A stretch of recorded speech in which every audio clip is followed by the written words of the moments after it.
Okay, सो अभी हम start करने वाले हैं क्लास 9 साइंस चैप्टर। अभी हम अगेन मैं आपको बता रही हूँ, साइंस का है हम क्लास 9th का chapter number 5, the fundamental unit of life. इस चैप्टर को हम बुक के साथ साथ हम नोट्स के साथ साथ भी कवर करते जाएंगे, जो मेरे लास्ट ईयर स्टूडेंट्स ने बनाए थे। ठीक है, तो मैं साथ साथ सभी कुछ इंपॉर्टेंट चीजें बताती जाऊंगी आफ्टर द क्लास। जैसे मैं हर बार बताती हूँ, असाइनमेंट सभी बच्चों के ग्रुप पे अपलोड हो गए हैं। टेस्ट सीरीज इस चैप्टर के ओवर होने के बाद भी अपलोड हो जाएगी, नोट्स भी अपलोड हो चुके हैं। और सब्जेक्टिव और ऑब्जेक्टिव जो पोर्शन है क्वेश्चंस का, वो भी बन चुका है। जैसे ही आपकी प्रिपरेशन हो जाएगी, आपको सब्जेक्टिव और ऑब्जेक्टिव पोर्शन भी मिल जाएगा। और इसके अलावा भी हम जो चीजें प्रोवाइड करते हैं, वो सब कुछ आपको प्रोवाइड कर दी जाएगी। तो आ जाइए क्लास 9th के चैप्टर नंबर 5 पे, जिसका नाम है fundamental unit of life.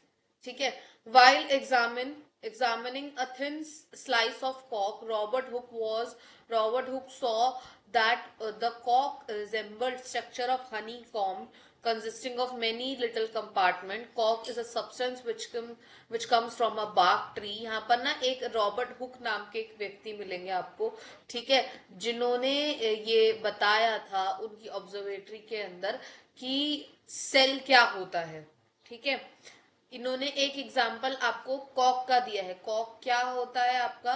Bark of a tree. आपने एक वाइन की बोतल वगैरह देखी होगी, ठीक है, तो वाइन की बोतल के ऊपर एक जो वुडन का क्लोजिंग कैप लगाया जाता है, उसे कॉक कहा जाता है। ठीक है, दिस चांस उन्होंने ऑब्जर्व करके देखा, और उन्होंने क्या ऑब्जर्व करा कि वो जो छोटे छोटे बॉक्सेस बने होते हैं माइक्रोस्कोप से ऑब्जर्व करने पर, उसके अंदर क्या थे? छोटे छोटे बॉक्सेस थे।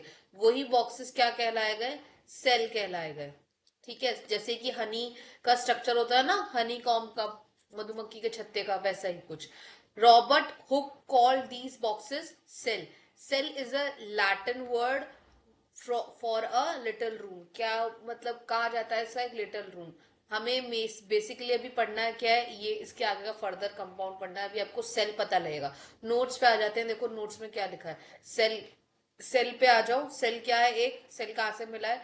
लैटिन वर्ड है। सेल होता क्या है? देखो मैं इसको भी जूम कर लेती हूँ। सेल क्या होता है? Cell is a structure and fundamental unit of life. Cell क्या है? हमारी स्ट्रक्चर और फंडामेंटल यूनिट ऑफ लाइफ है। रॉबर्ट हुक ने क्या बताया? Robert Hooke discovered cell. Robert Hooke ने कब डिस्कवर करा सेल को? 1665 के अंदर। ही एग्जामिन, उसने क्या एग्जामिन करा? Thin slice of cock and Kock under and self design microscope. उसने खुद जो माइक्रोस्कोप बनाया था, उसमें he saw that Kock resemble, उसने क्या बताया? कॉक कैसे दिख रहा था? एक हनीकॉम के स्ट्रक्चर की तरह दिख रहा था। उसमें छोटे छोटे छोटे छोटे कंपार्टमेंट्स थे, जिसे क्या नाम दिया उसने? सेल नाम दिया। Cell is a structure and fundamental unit of life. ये देखेंगे सेल क्या है आपकी स्ट्रक्चर और फंडामेंटल यूनिट ऑफ लाइफ। अब बुक पे आ जाइए। वाई हम ये टॉपिक पढ़ने वाले हैं, अभी हम ये पढ़ने वाले हैं। ठीक है, 5.1 पे आओ। What are living organism made up of? समझ आ रहा है आपको साथ साथ? ठीक है, मुझे आंसर करते जाना। ठीक है, एक्टिविटी देखेंगे। Let us take a small piece of an onion bulb. With the help of a pair of forceps, we can peel off the skin called epidermis. जो अनियन हम छीलते हैं ना, अनियन प्याज को हम छीलते हैं, उसके ऊपर से पतली सी लेयर निकलती है जो ट्रांसपेरेंट सी होती है। ठीक है, वो उसे क्या कहा जाता है? एपिडर्मिस कहा जाता है। From the concave side of the onion, this layer can be put immediately in the watch glass. Watch वॉच ग्लास में रखा। This will prevent peel from getting folded to getting dry. मतलब आप देखोगे उसको, जब वो सूखने से पहले उसको क्या कर दिया उन्होंने? उस सूखने से बचाया और उसको फोल्ड करके रखा है। What do we what do we do with this peel? हम इस पीलिंग का क्या करेंगे? Let us take a glass slide. एक ग्लास स्लाइड लेंगे, put a drop of water, water रखेंगे उसके ऊपर, and transfer into the small pieces of the peel from the watch glass to slide. हम उसके ऊपर क्या कर देंगे? वो वाटर ड्रॉपलेट डाल देंगे। Make sure that peel is perfectly on the slide. आपको ये देखना है, ध्यान रखना है कि जो पील है वो स्लाइड के ऊपर परफेक्टली रखी गई हो। Thin camel hair paint brush might be necessary. आप एक पेंट ब्रश की हेल्प ले सकते हैं। अब हम इसके ऊपर क्या डालेंगे, सैफरिन सोल्यूशन। क्या डालेंगे, सैफरिन सोल्यूशन, और उसको कवर स्लिप कर देंगे। ठीक है, माइक्रोस्कोप दिख रहा होगा आपको।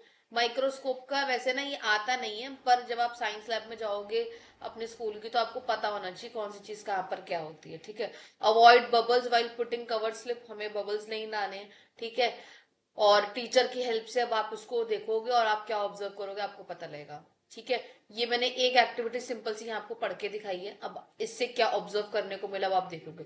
What do we observe as we look through the cell, अगर हम मतलब सॉरी लेंस से हम देखते हैं तो उसको क्या क्या हमें ऑब्जर्वेशन मिलेगी, आप क्या उस हनी के स्ट्रक्चर की तरह दिखेगा। अब देखो ये दिख रहा है आपको, ये हाँ, जो ये इसमें दूसरा ब्लू है। बॉक्स दिख रहा है, हाँ, तो ये क्या है, अनियन पील का एक ऑब्जर्वेशन है। ठीक है, इसके ये जो ब्लू ब्लू पोर्शन है ये क्या है, हमारा सेल है। सेल है। और ये सेल के अंदर जो ब्लैक ब्लैक डॉट है ये न्यूक्लियस। क्या है, न्यूक्लियस। न्यूक्लियस है। ठीक है, तो अब हम देखते हैं ये क्या सिमिलर स्ट्रक्चर हो सकते हैं, नहीं हो सकते, अलग अलग साइजेस में हो सकते हैं, नहीं हो सकते। अब हम ये देखेंगे what are these structure, these structure look like similar to each other, एक जैसे ही दिखते हैं।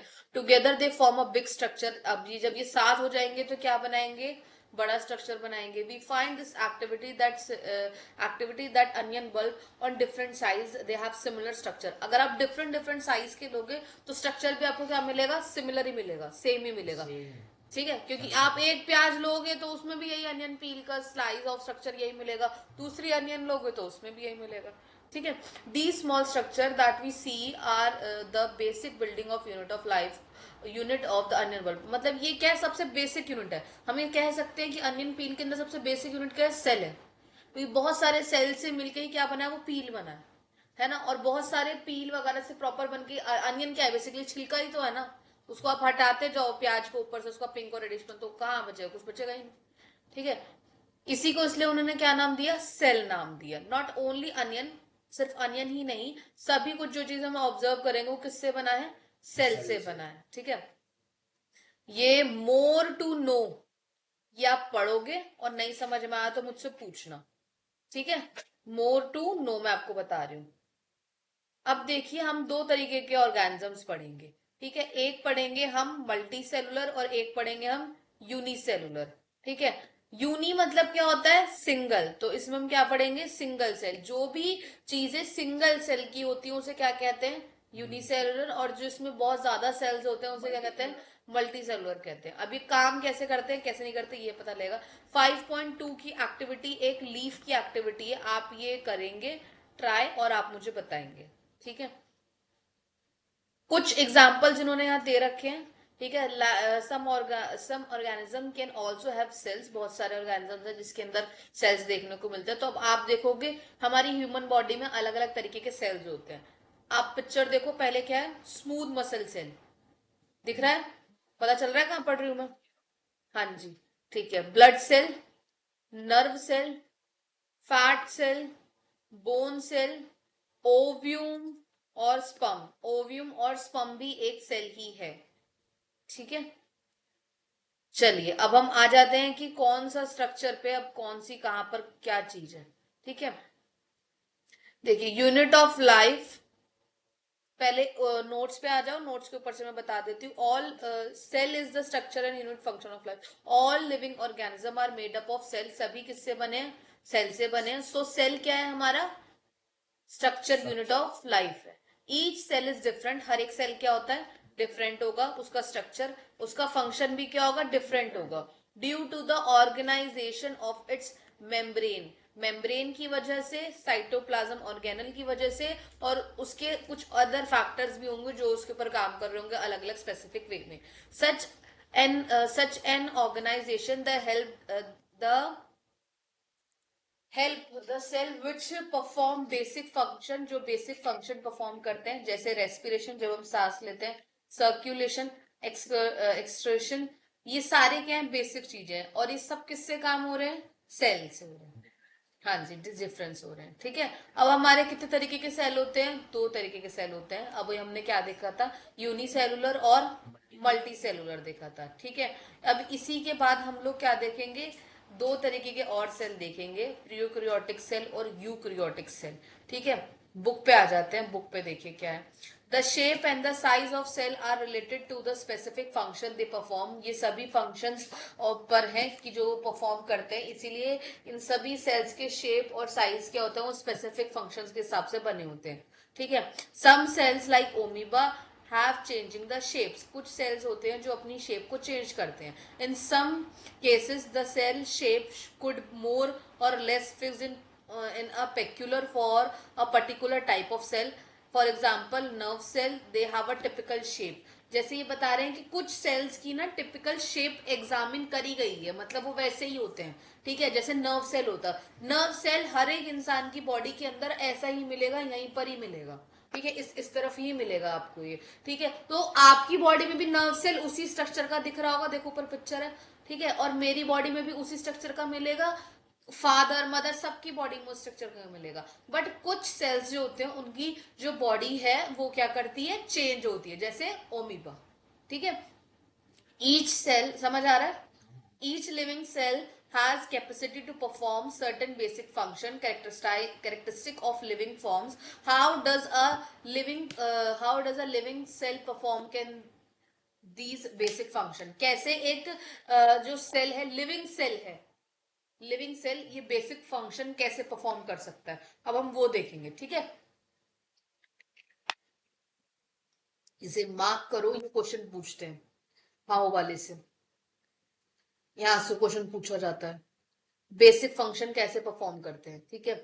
हमें पता है, we know that there is a division of labour in multi cellular organism such as human beings. हमारी बॉडी में भी क्या है, मल्टी सेल्स है, ठीक है। This means that different parts of body, the human body perform different function. मतलब हमारी बॉडी का हर एक पार्ट जो है वो हर तरीके का फंक्शन अलग अलग करता है, ठीक है। The human body has heart to pump. Human body के पास क्या है, हार्ट है जो पंप करता है, स्टमक है जो क्या करता है, डाइजेस्ट करता है। Similarly division of labour is also seen with a single cell. Division of labour single cell में भी होता है और मल्टी सेलुलर में भी होता है। In fact each cell has got certain specific component. हर एक के पास एक सर्टन स्पेसिफिक कॉम्पोनेंट होता है। मान लो ब्रेन का काम क्या है, थिंक करना, तो ब्रेन के पास क्या काम है, थिंक करने का है। ये ब्रेन के पास डाइजेस्ट करने का काम नहीं होगा, बोलने का काम नहीं होगा, ठीक है। तो आप इसका आंसर कहां से मार्क करोगे, यहां से करिए।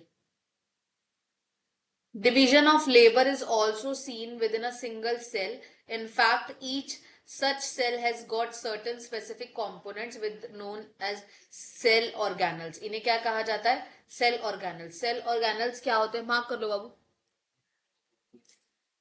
अच्छा, cell organelles perform a specific function.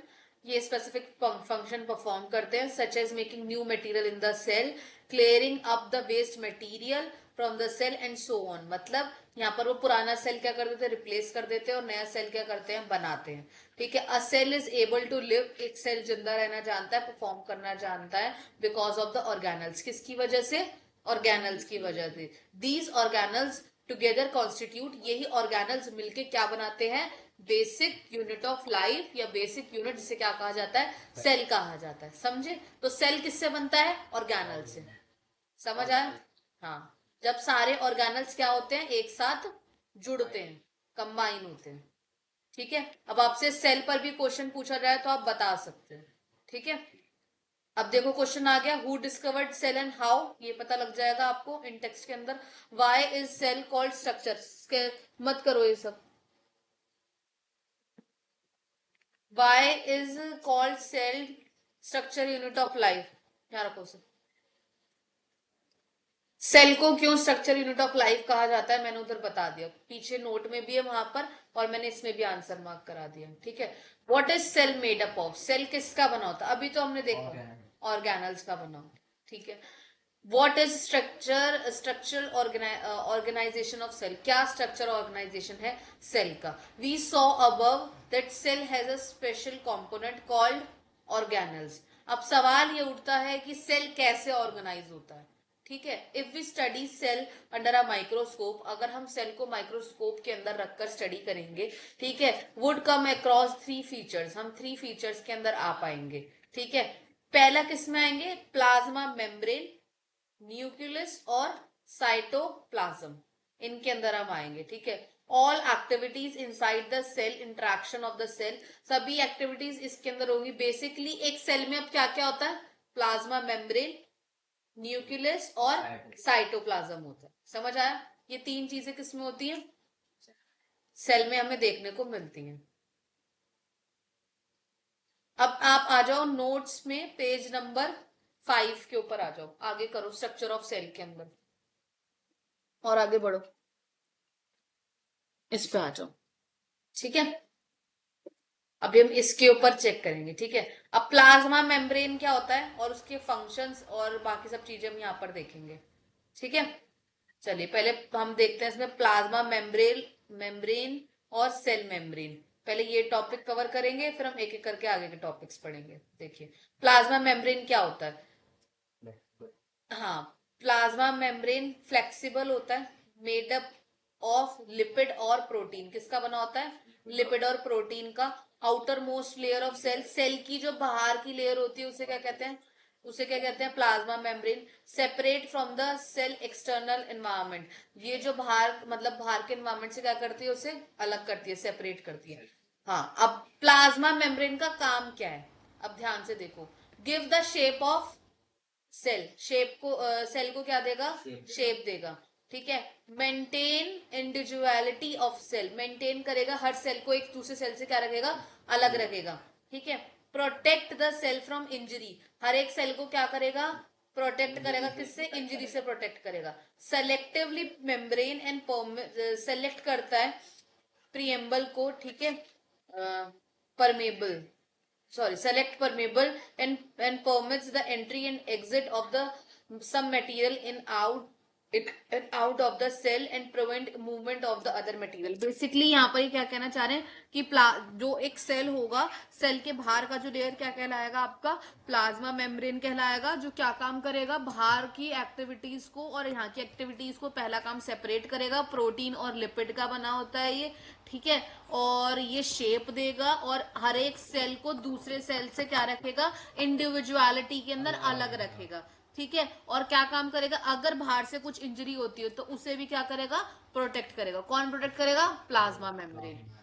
ठीक है, अब इसके अब आ जाओ बुक वाले पोर्शन पे। प्लाज्मा मेम्ब्रेन क्या होता है, this is the outermost covering of the cell, ये जो मैंने आपको बताया, separate the component of the cell from its external environment. पहला पॉइंट ये हो गया जो भी हमने वहां पर पढ़ा था। ठीक है, द प्लाज्मा मेम्ब्रेन अलाउ, ये क्या करता है, अलाउ करेगा या फिर परमिट देगा एंट्री और एग्जिट के लिए, जो हमारे सेल के लिए जरूरी है। जैसे सेल को क्या चाहिए, प्रोटीन चाहिए। ठीक है, तो ये क्या करेगा, एंट्री अलाउ कर देगा। ठीक है, it is also prevent movement of the other cell, और ये क्या करता है, दूसरे अदर मटेरियल के मूवमेंट्स को भी क्या करता है, बचाता है। ठीक है, बचाता है, प्रिवेंट करता है। द सेल मेम्ब्रेन, इसीलिए सेल मेम्ब्रेन को क्या कहा जाता है, सेलेक्टिवली परमेबल मेम्ब्रेन भी कहते हैं। ठीक है, इसे क्या कहते हैं, सेलेक्टिवली परमेबल मेम्ब्रेन भी कहते हैं। मैंने उसमें लिखवा रखा है, ये रहा नोट्स में। ठीक है, अब ये तो आपको अगर पूछा जाए प्लाज्मा मेम्ब्रेन क्या होता है, तो 3 या 4 पॉइंट्स तो आपको यहाँ से पता लग गए, जो मैंने नोट्स में भी लिखवाए हैं। How does the movement of substance take place into the cell, अब ये मूवमेंट होती कैसे है, ये बचा रहा है अभी तो हमें पता लगा, पर ये मूवमेंट कैसे होगी। How do the substance move out the cell, कैसे कोई सब्सटेंस सेल के अंदर से बाहर जाएगा, उसका तो कोई हाथ मुंह पैर नाक होते नहीं है, ये जेली लाइक स्ट्रक्चर होता है, अभी हम पढ़ेंगे क्या होता है। ठीक है, some substance like carbon dioxide और oxygen can move across the cell membrane, ये किसके पास घूमते हैं, हमेशा सेल मेम्ब्रेन के पास घूमते हैं, by a process called diffusion, जिसे क्या कहा जाता है, डिफ्यूजन कहा जाता है। नोट्स पे आ जाओ, डिफ्यूजन क्या होता है मैं वो बता रही हूँ। देखो नो, डिफ्यूजन क्या है, the spontaneous movement of a substance from a region of a high concern to the region to a low concentration is called the diffusion. जब एक पोर्शन हाई कंसंट्रेशन के अंदर होता है और वो फिर किस तरफ बढ़ता है, वो आगे लो की तरफ, उसी प्रोसीजर को क्या कहते हैं, डिफ्यूजन कहते हैं। जब एक प्रोसीजर हाई के अंदर है, एक तरफ से हायर प्रेशर लग रहा है, किसके अंदर, लोअर प्रेशर के अंदर लग रहा है। ठीक है, तो उसे क्या कहा जाएगा, डिफ्यूजन कहा जाएगा। पता लग गया, हाँ, जो लगातार मूवमेंट होती है उसे बोलते हैं। ठीक है, वी हैव स्टडीड बुक पे आओ, we have studied in this, we have studied the chapter of diffusion in early chapter, हमने पिछले चैप्टर्स के अंदर डिफ्यूजन पढ़ा भी था। ठीक है, जो स्पॉन्टेनियस मूवमेंट होती है उसे ही बोल रहे हैं, जो इसमें बता रहे हैं, देख लो फिर दोबारा। We saw that there is a spontaneous movement of a substance from region high concentration region to the lower concentration। ठीक है, अब देखो यहाँ पर इन्होंने एग्जाम्पल बताए हैं, यहाँ पे अब हम कुछ एग्जाम्पल्स के हिसाब से पढ़ते हैं। सब्सटेंस लाइक कार्बन डाइऑक्साइड, ठीक है, accumulate in high concentration inside the cell. ये सेल के अंदर क्या होती है, ज्यादा मात्रा में होती है। किसमें होती है, ज्यादा मात्रा में होती है। हाँ, in the cell external environment the concentration of CO2 is low. बाहर के अंदर, बाहर जो होता है वो क्या होता है, लो होता है। Is compared as to inside the cell, अगर हम सेल से कंपेयर एज यूजुअल, क्योंकि वो बोल रहा है अंदर क्या है आपका हाई है CO2 और बाहर क्या होगा, लो होगा। as soon as there is difference of concentration, ठीक है, of carbon dioxide inside and outside the cell, CO2 moves out the cell from a region high concentration to a low concentration। ये वही process है, इसी process को क्या बोलते हैं, डिफ्यूजन। CO2 अगर बाहर जाएगी, हाई की तरफ से लो की तरफ जाएगी, अंदर क्या है, हाई है, बाहर क्या है, लो है। जब हाई लेवल का CO2, मतलब जो कंसंट्रेशन का जो लेवल है, वो किसकी तरफ पुश आउट करेगा, लो की तरफ। तो ये जो प्रोसेस हो रही है इसे क्या, हाँ, इस मूवमेंट को क्या कहते हैं, डिफ्यूजन कहते हैं। ठीक है, ऐसे ही सिमिलरली किसके साथ होगा, ऑक्सीजन के साथ होगा। Similarly oxygen enter by a cell the process of division, ठीक है, जिसमें आप ये देखोगे कि जो ऑक्सीजन इनसाइड होती है सेल के, वो क्या होती है, लो होती है। मतलब अब इस, हाँ, तो अब आपको क्या समझ में आया, कार्बन डाइऑक्साइड क्या होगी, हाई होगी सेल में, और लो होगी, ऑक्सीजन होगी। इसका ऑपोजिट बाहर होगा। समझ आया। वाटर ऑल्सो, हाँ, water also obey law of diffusion.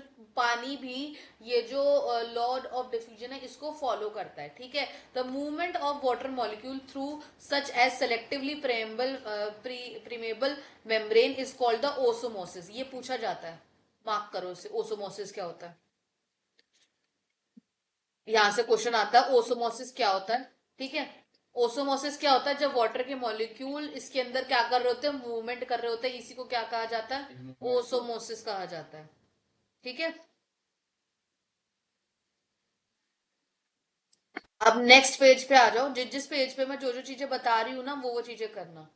ठीक है, अब आ जाओ नोट्स पे, पेज नंबर 7 पे। नोट्स के पेज नंबर 7 पे आओ, मैं आपको डिफ्यूजन बताऊंगी, डिफ्यूजन क्या होता है। इस पेज से आगे बढ़ो बेटा।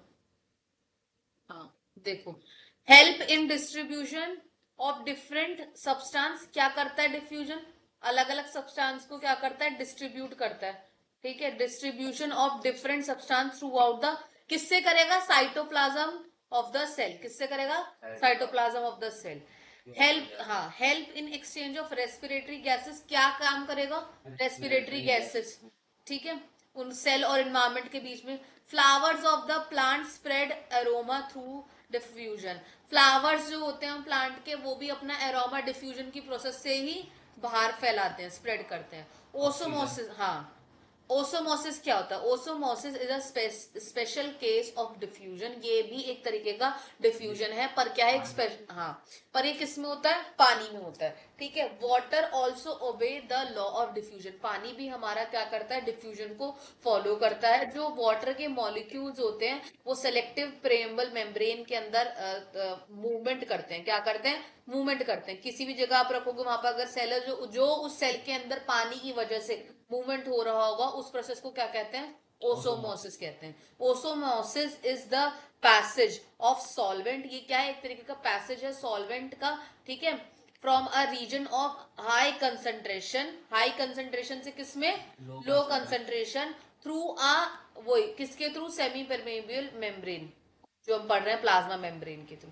ये वर्ड आपको बार बार इसलिए बता रहे हैं क्योंकि ये वर्ड हमेशा आता है। आपसे कोई सेल मेम्ब्रेन या प्लाज्मा मेम्ब्रेन बहुत रेयर बोलेंगे, पर आपको जो मैं बता रही हूँ ये वर्ड बोलेंगे। हाँ, ठीक है, अब आ जाओ इधर नेक्स्ट पे, नेक्स्ट पेज पे आ जाओ, बुक पे, बुक बुक बुक बुक पे आ जाओ।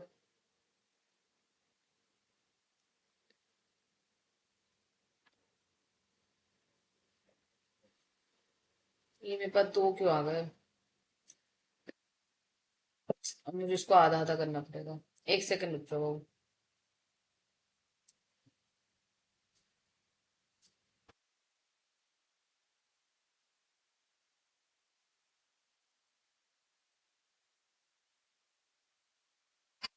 हो गया।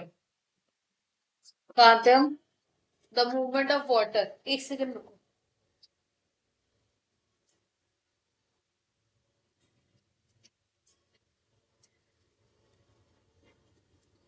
मम्मी,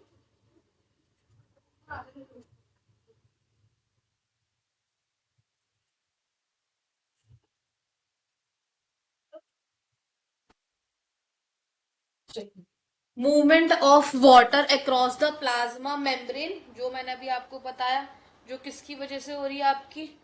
ओसोमोसिस की वजह से हो रही है। ठीक है, affected amount substance dissolve in water, जो वाटर में है। Osmosis is a net diffusion of water across the, ये पूरा वही जो मैंने अभी बताया। अगर ओसोमोसिस का वाटर के अंदर कुछ पूछा जाए तो ये पैराग्राफ लिखना है। ठीक है, वो अब देखो यहाँ पर एक सीधा सीधा क्वेश्चन पूछ रहे हैं, इसे मार्क कर लो, ये आता है। What will happen if we put an animal cell और a plant cell into a solution of sugar and salt in a water? क्या होगा अगर हम प्लांट सेल या एनिमल सेल का जो भी सेल है, हम उसको किस में डाल देंगे? पानी या फिर चीनी के सोल्यूशन के अंदर डाल देंगे। ठीक है, तीन चीजें होंगी। क्या होंगी? तीन चीजें होंगी। अब इन्होंने ना आंसर खुद लिख रखा है, तो यही आंसर है। ठीक है, खुद ही बता रहे हैं, क्वेश्चन खुद पूछ रहे हैं, खुद जवाब दे रहे हैं, कितने अच्छे हैं वो किताब वाले। ठीक है, if the medium of surrounding cell has high water concentration, then the cell, अगर मीडियम ऑफ सराउंडिंग सेल का जो वाटर का जो कंसेंट्रेशन है वो क्या है? हाई है। ठीक है, सेल से। ठीक है, मीनिंग इसका मतलब क्या है? That the outside solution is very dilute, जो बाहर का सोल्यूशन है वो क्या है? बहुत ज्यादा डेल्यूट फॉर्म में है। The cell will gain water, तो सेल क्या है? बहुत ज्यादा पानी को ऑब्जर्व करेगा। इसी सोल्यूशन को क्या कहते हैं? हाइपोटोनिक सोल्यूशन कहते हैं। इसी को क्या कहते हैं? हाइपोटोनिक। तो यहाँ पर ये सिर्फ इतनी सी बात कर रहे हैं। देखो यहाँ पर मैं पूरा पढ़ के बताती हूँ। Water molecules are free to pass, water के जो मॉलिक्यूल्स हैं वो बहुत फ्री हैं कि एक सेल के अंदर जा सके। ठीक है, इन बोथ डायरेक्शन, किसी भी डायरेक्शन में सेल मेम्ब्रेन में। But more water will come into the cell then will leave, जब ज्यादा पानी आएगा तभी तो वो बाहर जाता जाएगा। द नेट ओवरऑल, जो पूरा ओवरऑल रिजल्ट हमें देखने को मिलेगा, result water enter the cell, water जो है सेल के अंदर एंटर करेगा। It's like to swell up, और एक कैसा दिखने लगेगा? एक सेल जो पहले इतना सा था, ठीक है, अब वो कितना हो गया? इतना हो गया। ठीक है, एक सेल जो पहले क्या था? छोटा सा था, अब वो कितना हो गया? बड़ा हो गया। तो इसी प्रोसेस को क्या बोलते हैं? Hypotonic solution. ठीक है, अब ये आपसे पूछ सकते हैं हाइपोटोनिक सोल्यूशन क्या होता है, कब होता है और कैसे होता है। ठीक है, क्या, कब और कैसे, इस पूरे का आंसर यहां पर है। ठीक है, वॉट का, ठीक है, कब, हाउ का, नहीं सॉरी, कैसे, हाउ, और व्हेन, कब, इन तीनों WH की फैमिली के आंसर आपको इसमें मिल गए हैं। ठीक है, ये तो हमने पहली चीज देखी। सेल क्या होगा? प्लांट का सेल या एनिमल का सेल क्या हो जाएगा? बड़ा हो जाएगा। ठीक है, अब दूसरा क्या होगा? क्योंकि हम उस किस में डाल रहे हैं? पानी या फिर चीनी के घोल में जो डाल रहे हैं, तो सेल क्या होगा? फूलेगा। ठीक है, if the medium has exactly same, अगर पानी का कंसेंट्रेशन क्या होता है? सेम होता है। यहाँ पर पानी का कंसेंट्रेशन क्या था? हायर था। पहले वाले में क्या था? हाई था, इसलिए सेल क्या हो गया? फूल गया। ठीक है, अब क्या है? सेम है। ठीक है, कोई भी मूवमेंट नहीं है। ठीक है, इसे क्या बोलते हैं? Isotonic solution. इसे क्या कहते हैं? Isotonic solution. अगर वाटर का कंसंट्रेशन हाई है तो क्या होगा? हाइपोटोनिक। हाई से हाइपोटोनिक, ध्यान रखो। ठीक है, अगर अगर कम है तो क्या होगा? आइसोटोनिक होगा, क्योंकि उसमें कोई मूवमेंट ही नहीं होगी। There will be no net movement of water across the cell membrane. और हाइपोटोनिक भी कब होगा? जब वाटर का कंसंट्रेशन क्या होगा? ज्यादा होगा, हाई होगा। ठीक है, water crosses the cell membrane in both direction, but movement going in the same as the amount going, so there overall movement of size, इसके अंदर क्या रहेगा? साइज क्या रहेगा? सेम रहेगा, क्योंकि पानी के अंदर तो कोई मूवमेंट ही नहीं है। कॉन्सेंट्रेशन क्या है? हाँ, वो सेम। ठीक है, अब थर्ड पे आ जाओ। थर्ड क्या कहता है? If the medium has lower concentration, अब क्या है? लोअर कंसेंट्रेशन है। इट मींस जो कंसेंट्रेशन है वो सॉल्यूशन की किस में हो रही है? लूज वाटर, पानी, जो ओसोमोसिस की प्रोसेस है उसमें से पानी क्या हो रहा है? निकल रहा है। ठीक है, इसे क्या कहते हैं? हाइपरटोनिक। इसे क्या कहते हैं? हाइपरटोनिक। अब तीन चीजें आपके सामने आई हैं, क्या आई हैं? हाइपर। अब पहले वाले में क्या था? जब पानी ज्यादा हो रहा था तो सेल क्या हो रहा था? फूल गया था। अब जब पानी में कोई मूवमेंट नहीं हो रहा था वो क्या था, आइसोटोनिक हो रहा था। सेल का जो शेप क्या था, वो सिमिलर था, फूला नहीं था। अब क्या हो रहा है, हाइपोटोनिक हो रहा है, मतलब कम हो रहा है, तो सेल क्या होगा, श्रिंक होगा। हाँ तो, हाँ तो क्या होगा, श्रिंक होगा, मतलब क्या होगा, सिकुड़ जाएगा, सेल क्या हो जाएगा, श्रिंक हो जाएगा। Therefore cell will, the cell will shrink, दोनों ही डायरेक्शन से क्या होगा, सिंक हो जाएगा। अब समझ में आया तीन चीज, अगर प्लांट सेल या फिर एनिमल सेल को हम शुगर सोल्यूशंस में या सॉल्ट सोल्यूशन में डालेंगे तो क्या होगा, या तो हाइपोटोनिक होगा, या आइसोटोनिक होगा, या फिर क्या होगा, हाइपरटोनिक होगा। समझ आया, इसमें डिफरेंस बिटवीन आता है, पूछते हैं, ठीक है, डिफरेंस बिटवीन आता है, और ये टीचर्स का अच्छा फेवरेट क्वेश्चन है। पेज नंबर 8 पे आ जाओ बेटा, ओसोमोसिस वाले पे। हाँ जी, हाँ इसी पेज पे आ जाओ, इसी से मैं आपको समझाऊंगी, ठीक है। अब हम टाइप ऑफ ओसोमोसिस पढ़ेंगे, क्या पढ़ेंगे, टाइप ऑफ ओसोमोसिस पढ़ेंगे। एक होता है एंडो ओसोमोसिस, एक होता है एक्सो ओसोमोसिस। ये ये दोनों प्लाज्मा मेम्ब्रेन के पार्ट्स के अंदर देखेंगे। अब देखो क्या होता है, एंडोमोसिस के अंदर क्या होता है, entry of water molecule into the cell. जब वाटर के मॉलिक्यूल्स किस में आ जाते हैं, सेल में, तो उसे क्या बोलते हैं, एंडोमोसिस। जब बाहर जाते हैं तो क्या बोलते हैं, एक्सोमोसिस। इनका मतलब क्या होता है, आना, तो जब आ रहा है तो क्या होगा, एंडोमोसिस, ध्यान रखना। एक्स एक्स मतलब क्या होता है, एग्जिट, तो बाहर जा रहा है तो क्या होगा, एक्सोमोसिस, ये ध्यान रखना टर्म्स। अब importance of osmosis, root absorb water from soil by osmosis. Root जो भी ऑब्जॉर्व करते हैं पानी को, वो किससे करते हैं, ओसोमोसिस से। Cell to the cell membrane of water absorb, ऐसे ही जो वो करते हैं वो भी किससे करते हैं, ओसोमोसिस से। अब दो तरीके से आपको डिफरेंस बिटवीन देखने को मिलेगा, डिफ्यूजन में मिलेगा और किस में मिलेगा, ओसोमोसिस में मिलेगा। मैं आपको ना फिर बता रही हूँ, सभी जो मेरे पास यहाँ पे ऑनलाइन और ऑफलाइन दोनों पढ़ रहे हैं, ठीक है, ये जो नोट्स मैं दे रही हूँ और जो चैप्टर पढ़ा रही हूँ, जिस तरीके से पढ़ा रही हूँ उस तरीके से पूछे जाते हैं क्वेश्चंस, ठीक है। अगर ऐसे नहीं आएंगे, अभी आपको असाइनमेंट मिलेगा, मिल चुका है, अपलोड हो चुका है, तो जिन बच्चों के हाथ में असाइनमेंट आ चुका है, एक बार उसके क्वेश्चन पढ़ना, ठंडे दिमाग से पढ़ोगे, समझोगे क्वेश्चन, तो आंसर्स आ जाएंगे, ठीक है। पर आपको उसके लिए चीजों के कॉन्सेप्ट क्लियर होने बहुत जरूरी है।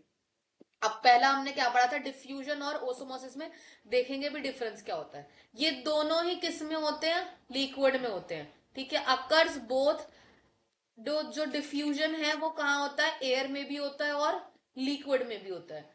डिफ्यूजन कहाँ होगा, और लिक्विड में। ओसोमोसिस कहाँ होगा, सिर्फ लिक्विड में, ठीक है। अब डिफ्यूजन में क्या होता है, in this movement of molecule और पार्टिकल्स, ठीक है, या of water particle, it is the movement of water molecule, ठीक है। यहाँ पर ये जो डिफ्यूजन होता है वो किसमें होता है, हाँ वाटर मॉलिक्यूल्स में होता है। और नहीं नहीं, मूवमेंट, डिफ्यूजन की बात करूंगा, जो मूवमेंट है वो मॉलिक्यूल्स में भी होगा और किस में भी होगा, पार्टिकल्स में भी होगा। और जो ओसोमोसिस है उसमें किस में होगा, वाटर के मॉलिक्यूल्स में होगा। मतलब ये सब तरीके में हो जाता है और ये सिर्फ वाटर के में होता है, ठीक है। अब डिफ्यूजन का थर्ड आ जाओ, movement of molecules take place from high region to low, हाँ लो रीजन या लो कंसंट्रेशन। जो डिफ्यूजन है वो हमेशा कैसे होगा, लो कंसंट्रेशन, मतलब H से कहा जाएगा, एल में जाएगा, समझे, ठीक है। अब जो नेक्स्ट है movement of solvent, movement of solvent का क्या होगा, higher, which which higher concentration to the lower concentration. ये भी हायर से जाएगा कहां पर, लो में, पर किस में जाएगा, मूवमेंट ऑफ सॉल, हाँ, ठीक है, समझ आया।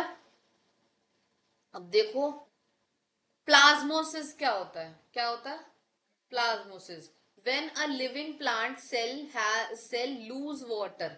जब एक लिविंग प्लांट, जो एक जिंदा प्लांट है, पानी छोड़ रहा है, देयर इज श्रिंकेज, प्लांट के अंदर क्या हो रहा है, श्रिंकेज हो रहा है, क्या चाहिए, जब प्लांट में क्या हो रहा है, श्रिंकेज हो रहा है, क्या हो रहा है, सिकुड़ रहा है, ठीक है, और कॉन्ट्रैक्शन हो रहा है, क्या हो रहा है, कॉन्ट्रैक्शन मतलब फैल रहा है, ठीक है।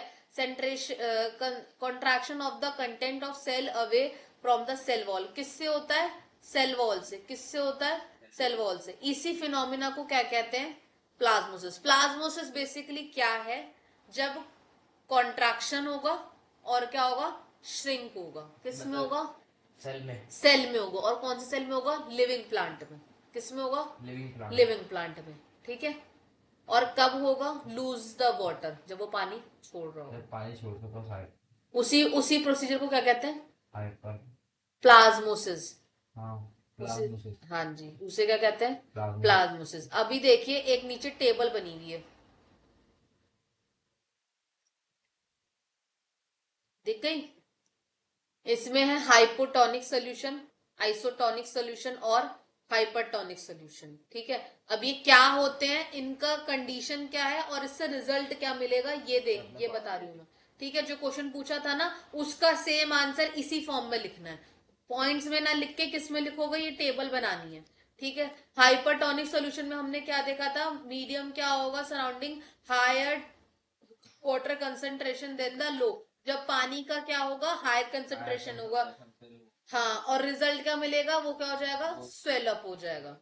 आइसोटोनिक के अंदर क्या होगा, सेम वाटर कंसंट्रेशन लेवल होगा तो वो स्वेल अप होगा नहीं, उसका साइज क्या रहेगा, सेम रहेगा। ठीक है। हाइपरटोनिक के अंदर क्या होगा, लोअर कंसंट्रेशन होगा वाटर का, और हाँ, तो सेल क्या होगा, श्रिंक हो जाएगा, सिकुड़ जाएगा। इतना समझ में आया, पक्का, पक्का। चलो बुक पे आ जाओ। ये एक्टिविटी है, ये पढ़ के आना। ठीक है। ये पढ़ोगे तो आपको पता लग जाएगा। देखिए, unicellular fresh water organism, organism में most cell tends to gain water through the osmosis. यही जो मैंने आपको बताया, बहुत सारे प्लांट्स के अंदर जो पानी गेन करते हैं वो किससे करते हैं, ओसोमोसिस से करते हैं। एब्जॉर्प्शन, पानी सोखना, प्लांट जो हमने रूट्स अभी पढ़ा है वो भी किससे होता है, ओसोमोसिस से होता है। ठीक है। Thus diffusion is an important in exchange gases. Diffusion एक इम्पॉर्टेंट पार्ट है हमारा exchange of gases and water का, यूनिट ऑफ लाइफ के अंदर। इन एडिशन, अगर हम उसका एडिशन करें, the cell also obtain nutrient from environment. Cell भी इन्वायरमेंट से न्यूट्रेंट्स लेते हैं इसी प्रोसेस के थ्रू। अब देखो, हाँ, डिफ्यूजन के थ्रू। अभी हमने ऊपर क्या पढ़ा था, प्लाज्मा मेम्ब्रेन इज फ्लेक्सिबल। तो प्लाज्मा मेम्ब्रेन क्या होती है, फ्लेक्सिबल। किससे बनी होती है, लिपिड और प्रोटीन से। ठीक है। और हम इसे कैसे देख सकते हैं, इलेक्ट्रॉनिक माइक्रोस्कोप से। ठीक है। The flexibility of cell membrane also enables the cell to engulf in food. उसमें फूड होता है, material from it external environment, जो उससे बाहर से लेते हैं। इसी को हमने क्या पढ़ा था अभी, एंडोक्योटोसिस। एंडो, एक एंडो पढ़ा था और एक एक्सो पढ़ा था ना, वही वाला। पर ये से आपसे पूछेंगे एंडोक्योटोसिस क्या होता है, तो इतने से इतना लिखना है, वही प्रोसीजर है। ठीक है। एक्टिविटी 5.5 पढ़िए और बताइए। ठीक है। स्कूल लाइब्रेरी में जाना और ये सब इलेक्ट्रो माइक्रोस्कोप के ऊपर ये सब चीजें देखनी है। क्वेश्चन आ जाओ, क्वेश्चन पे देखो, internal question. How does substance like CO2 water move with, अभी हमने पढ़ा है ऊपर कार्बन डाइऑक्साइड वाला, कि सेल के अंदर कार्बन डाइऑक्साइड क्या रहता है, ज्यादा रहता है, और ऑक्सीजन क्या रहता है, कम रहता है। बाहर इसका ओपोजिट होता है। ठीक है।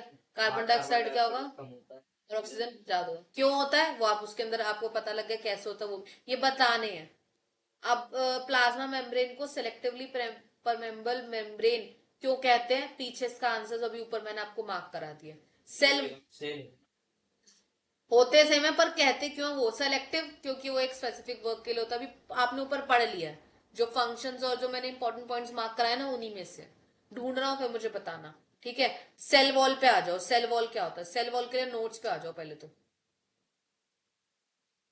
नोट्स पे आओ। सेल वॉल क्या होता है, cell wall is found in the plant cell only. कहाँ मिलेगी, सिर्फ, और एक किससे कवर होगी, very good. Cell wall is mainly compose by cellulose. किससे बनी होती है, सेल्यूलोज से बनी होती है। समझ आ गया, 3 पॉइंट्स तो यही पता लग गए।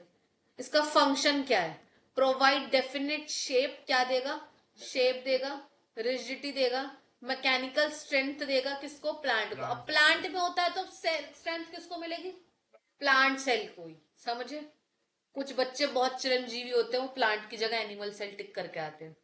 ठीक है। प्रोटेक्ट, प्लांट सेल में ही पाया जा रहा तो प्लांट को सब कुछ प्रोवाइड करेगा। Protect the plasma membrane of plant cell, of the plant cell ठीक है, प्रोटेक्ट करेगा प्लाज्मा मेम्ब्रेन प्लांट सेल से, ठीक है। परमिट करता है, क्या देता है permit, free movement of substance in and out of the cell, की सेल के बाहर भी आ जा सकते हो और अंदर भी आ सकते हो, ठीक है बस।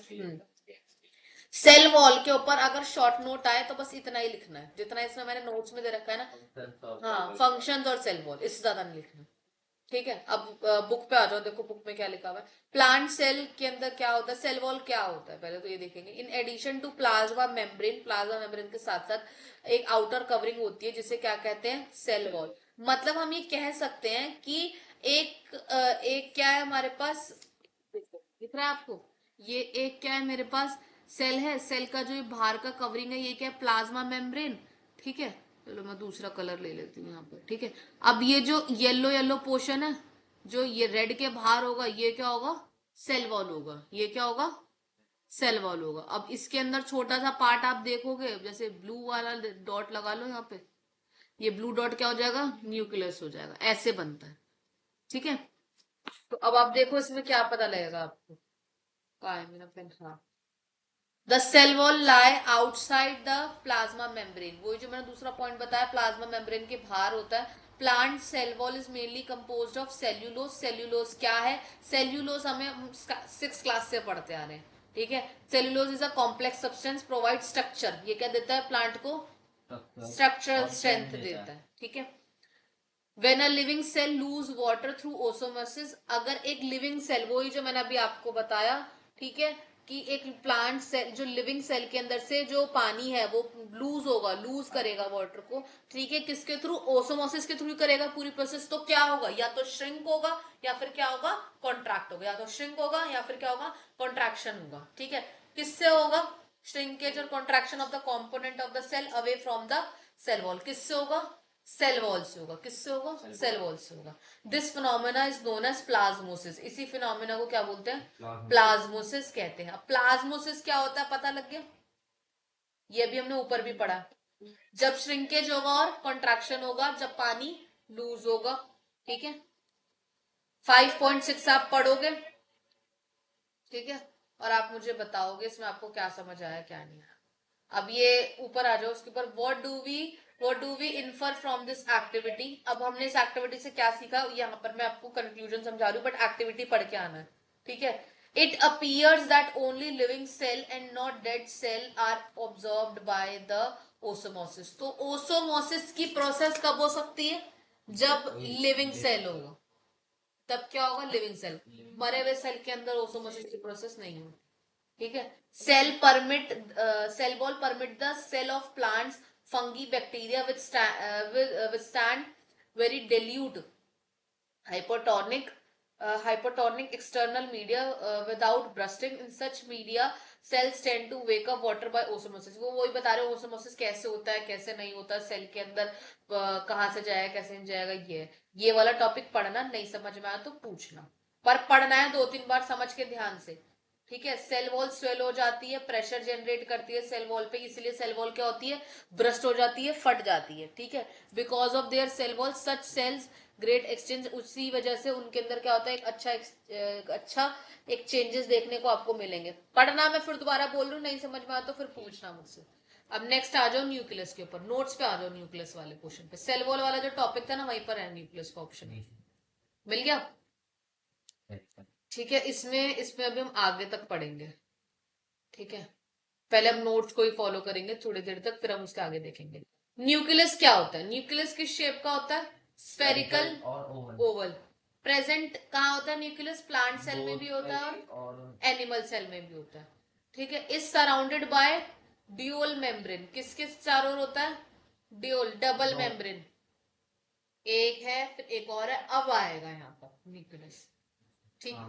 समझ आ गया, दो मेम्ब्रेन के बीच में होता है ना, प्लाज्मा मेम्ब्रेन और सेल वॉल, तो उसके बीच में ही हुआ ना सेल के, ठीक है। Nuclear membrane which has small pores, nuclear membrane में क्या होते हैं, छोटे छोटे पोर्स होते हैं, पोर्स मतलब छेद, ठीक है। कंटेन फ्लूड, इसमें क्या होता है, फ्लूड, मतलब न्यूक्लियस में भी क्या होता है, न्यूक्लियोप्लाज्म, न्यूक्लियस में भी क्या होता है, लिक्विड लिक्विड सा न्यूक्लियोप्लाज्म। अगर आप सेल देखोगे तो अभी तक बेसिकली आपने क्या पढ़ा, बाहर वाला स्ट्रक्चर क्या है, सेल वॉल, अंदर वाला क्या था, प्लाज्मा मेम्ब्रेन, उसके बीच में क्या पड़ा, न्यूक्लियस। अब न्यूक्लियस के अंदर भी जो लिक्विड उसे क्या पढ़ेंगे, न्यूक्लियोप्लाज्म। समझ आ रहा है, ऊपर से तो नहीं जा रहा, पक्का।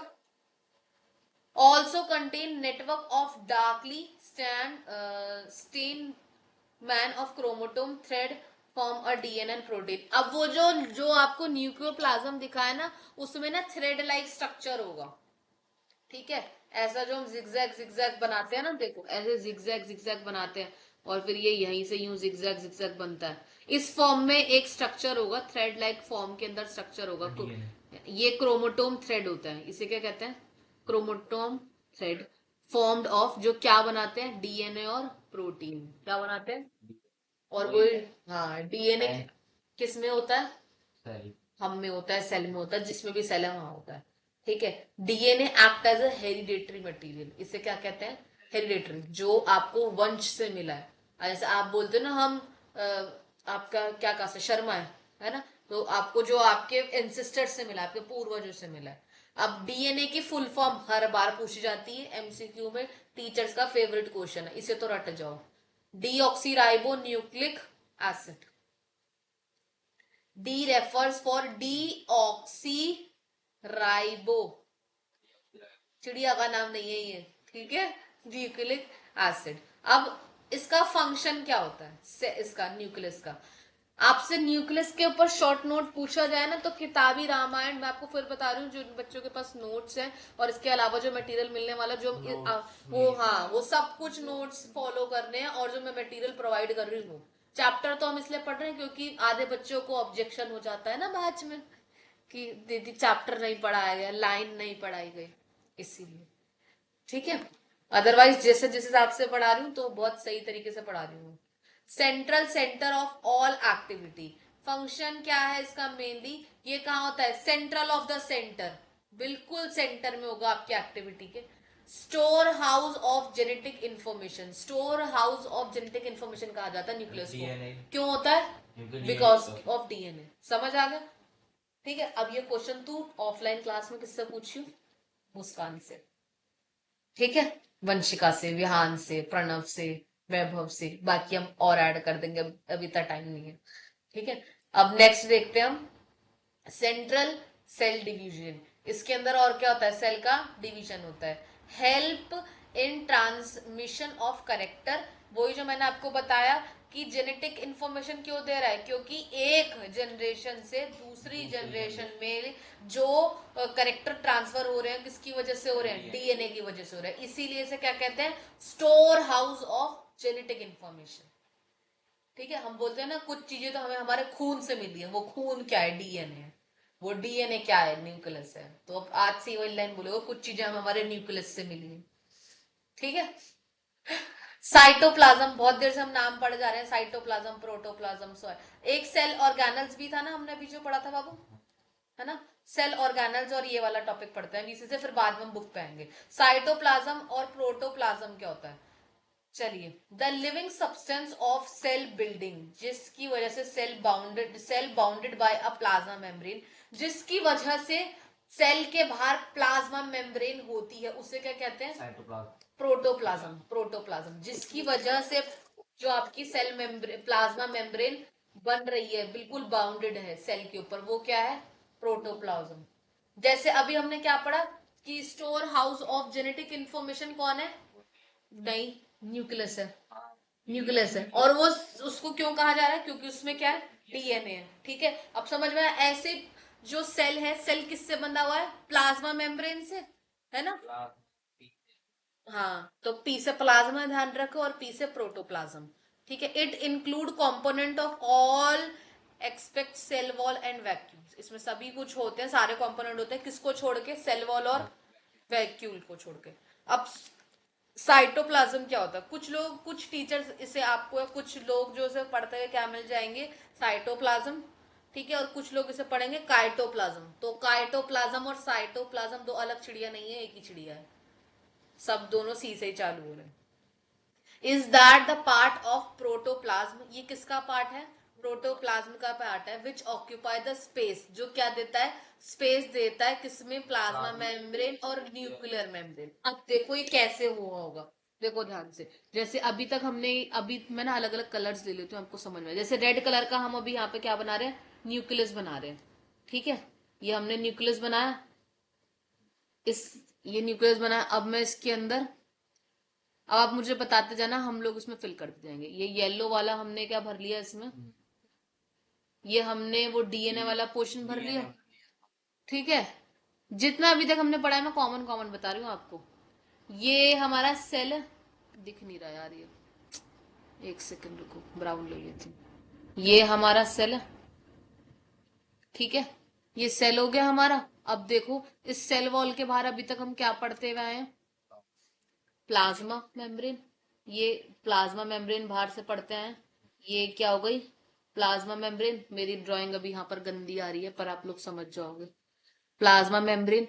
अब ये प्लाज्मा मेम्ब्रेन जो है, चलो डार्क ग्रीन लेते हैं। ये प्लाज्मा मेम्ब्रेन किसकी हेल्प से होगा, प्रोटोप्लाज्म, है ना, प्रोटोप्लाज्म होगा इसके बीच में। और इसके बाहर जो हमने पढ़ा था वो क्या पढ़ा था हमने, सेल वॉल। इसके बाहर वाला कौन सा पढ़ा था हमने, सेल वॉल। Cell wall. अभी तक हमने ये पढ़ा है। और सेल वॉल कैसे देखा थी हम, किसकी देखी थी हमने, सेल ऑर्गेनल्स। ध्यान आया, आ गया समझ। अभी तक इतना ही पढ़ा है, ठीक है। अब सेल ऑर्गेनल्स पे आ जाओ। एवरी सेल हैज मेम्ब्रेन, जो हमारे सेपरेट करती है बाहर के एनवायरमेंट से, उसे क्या कहते हैं, सेल ऑर्गेनल्स।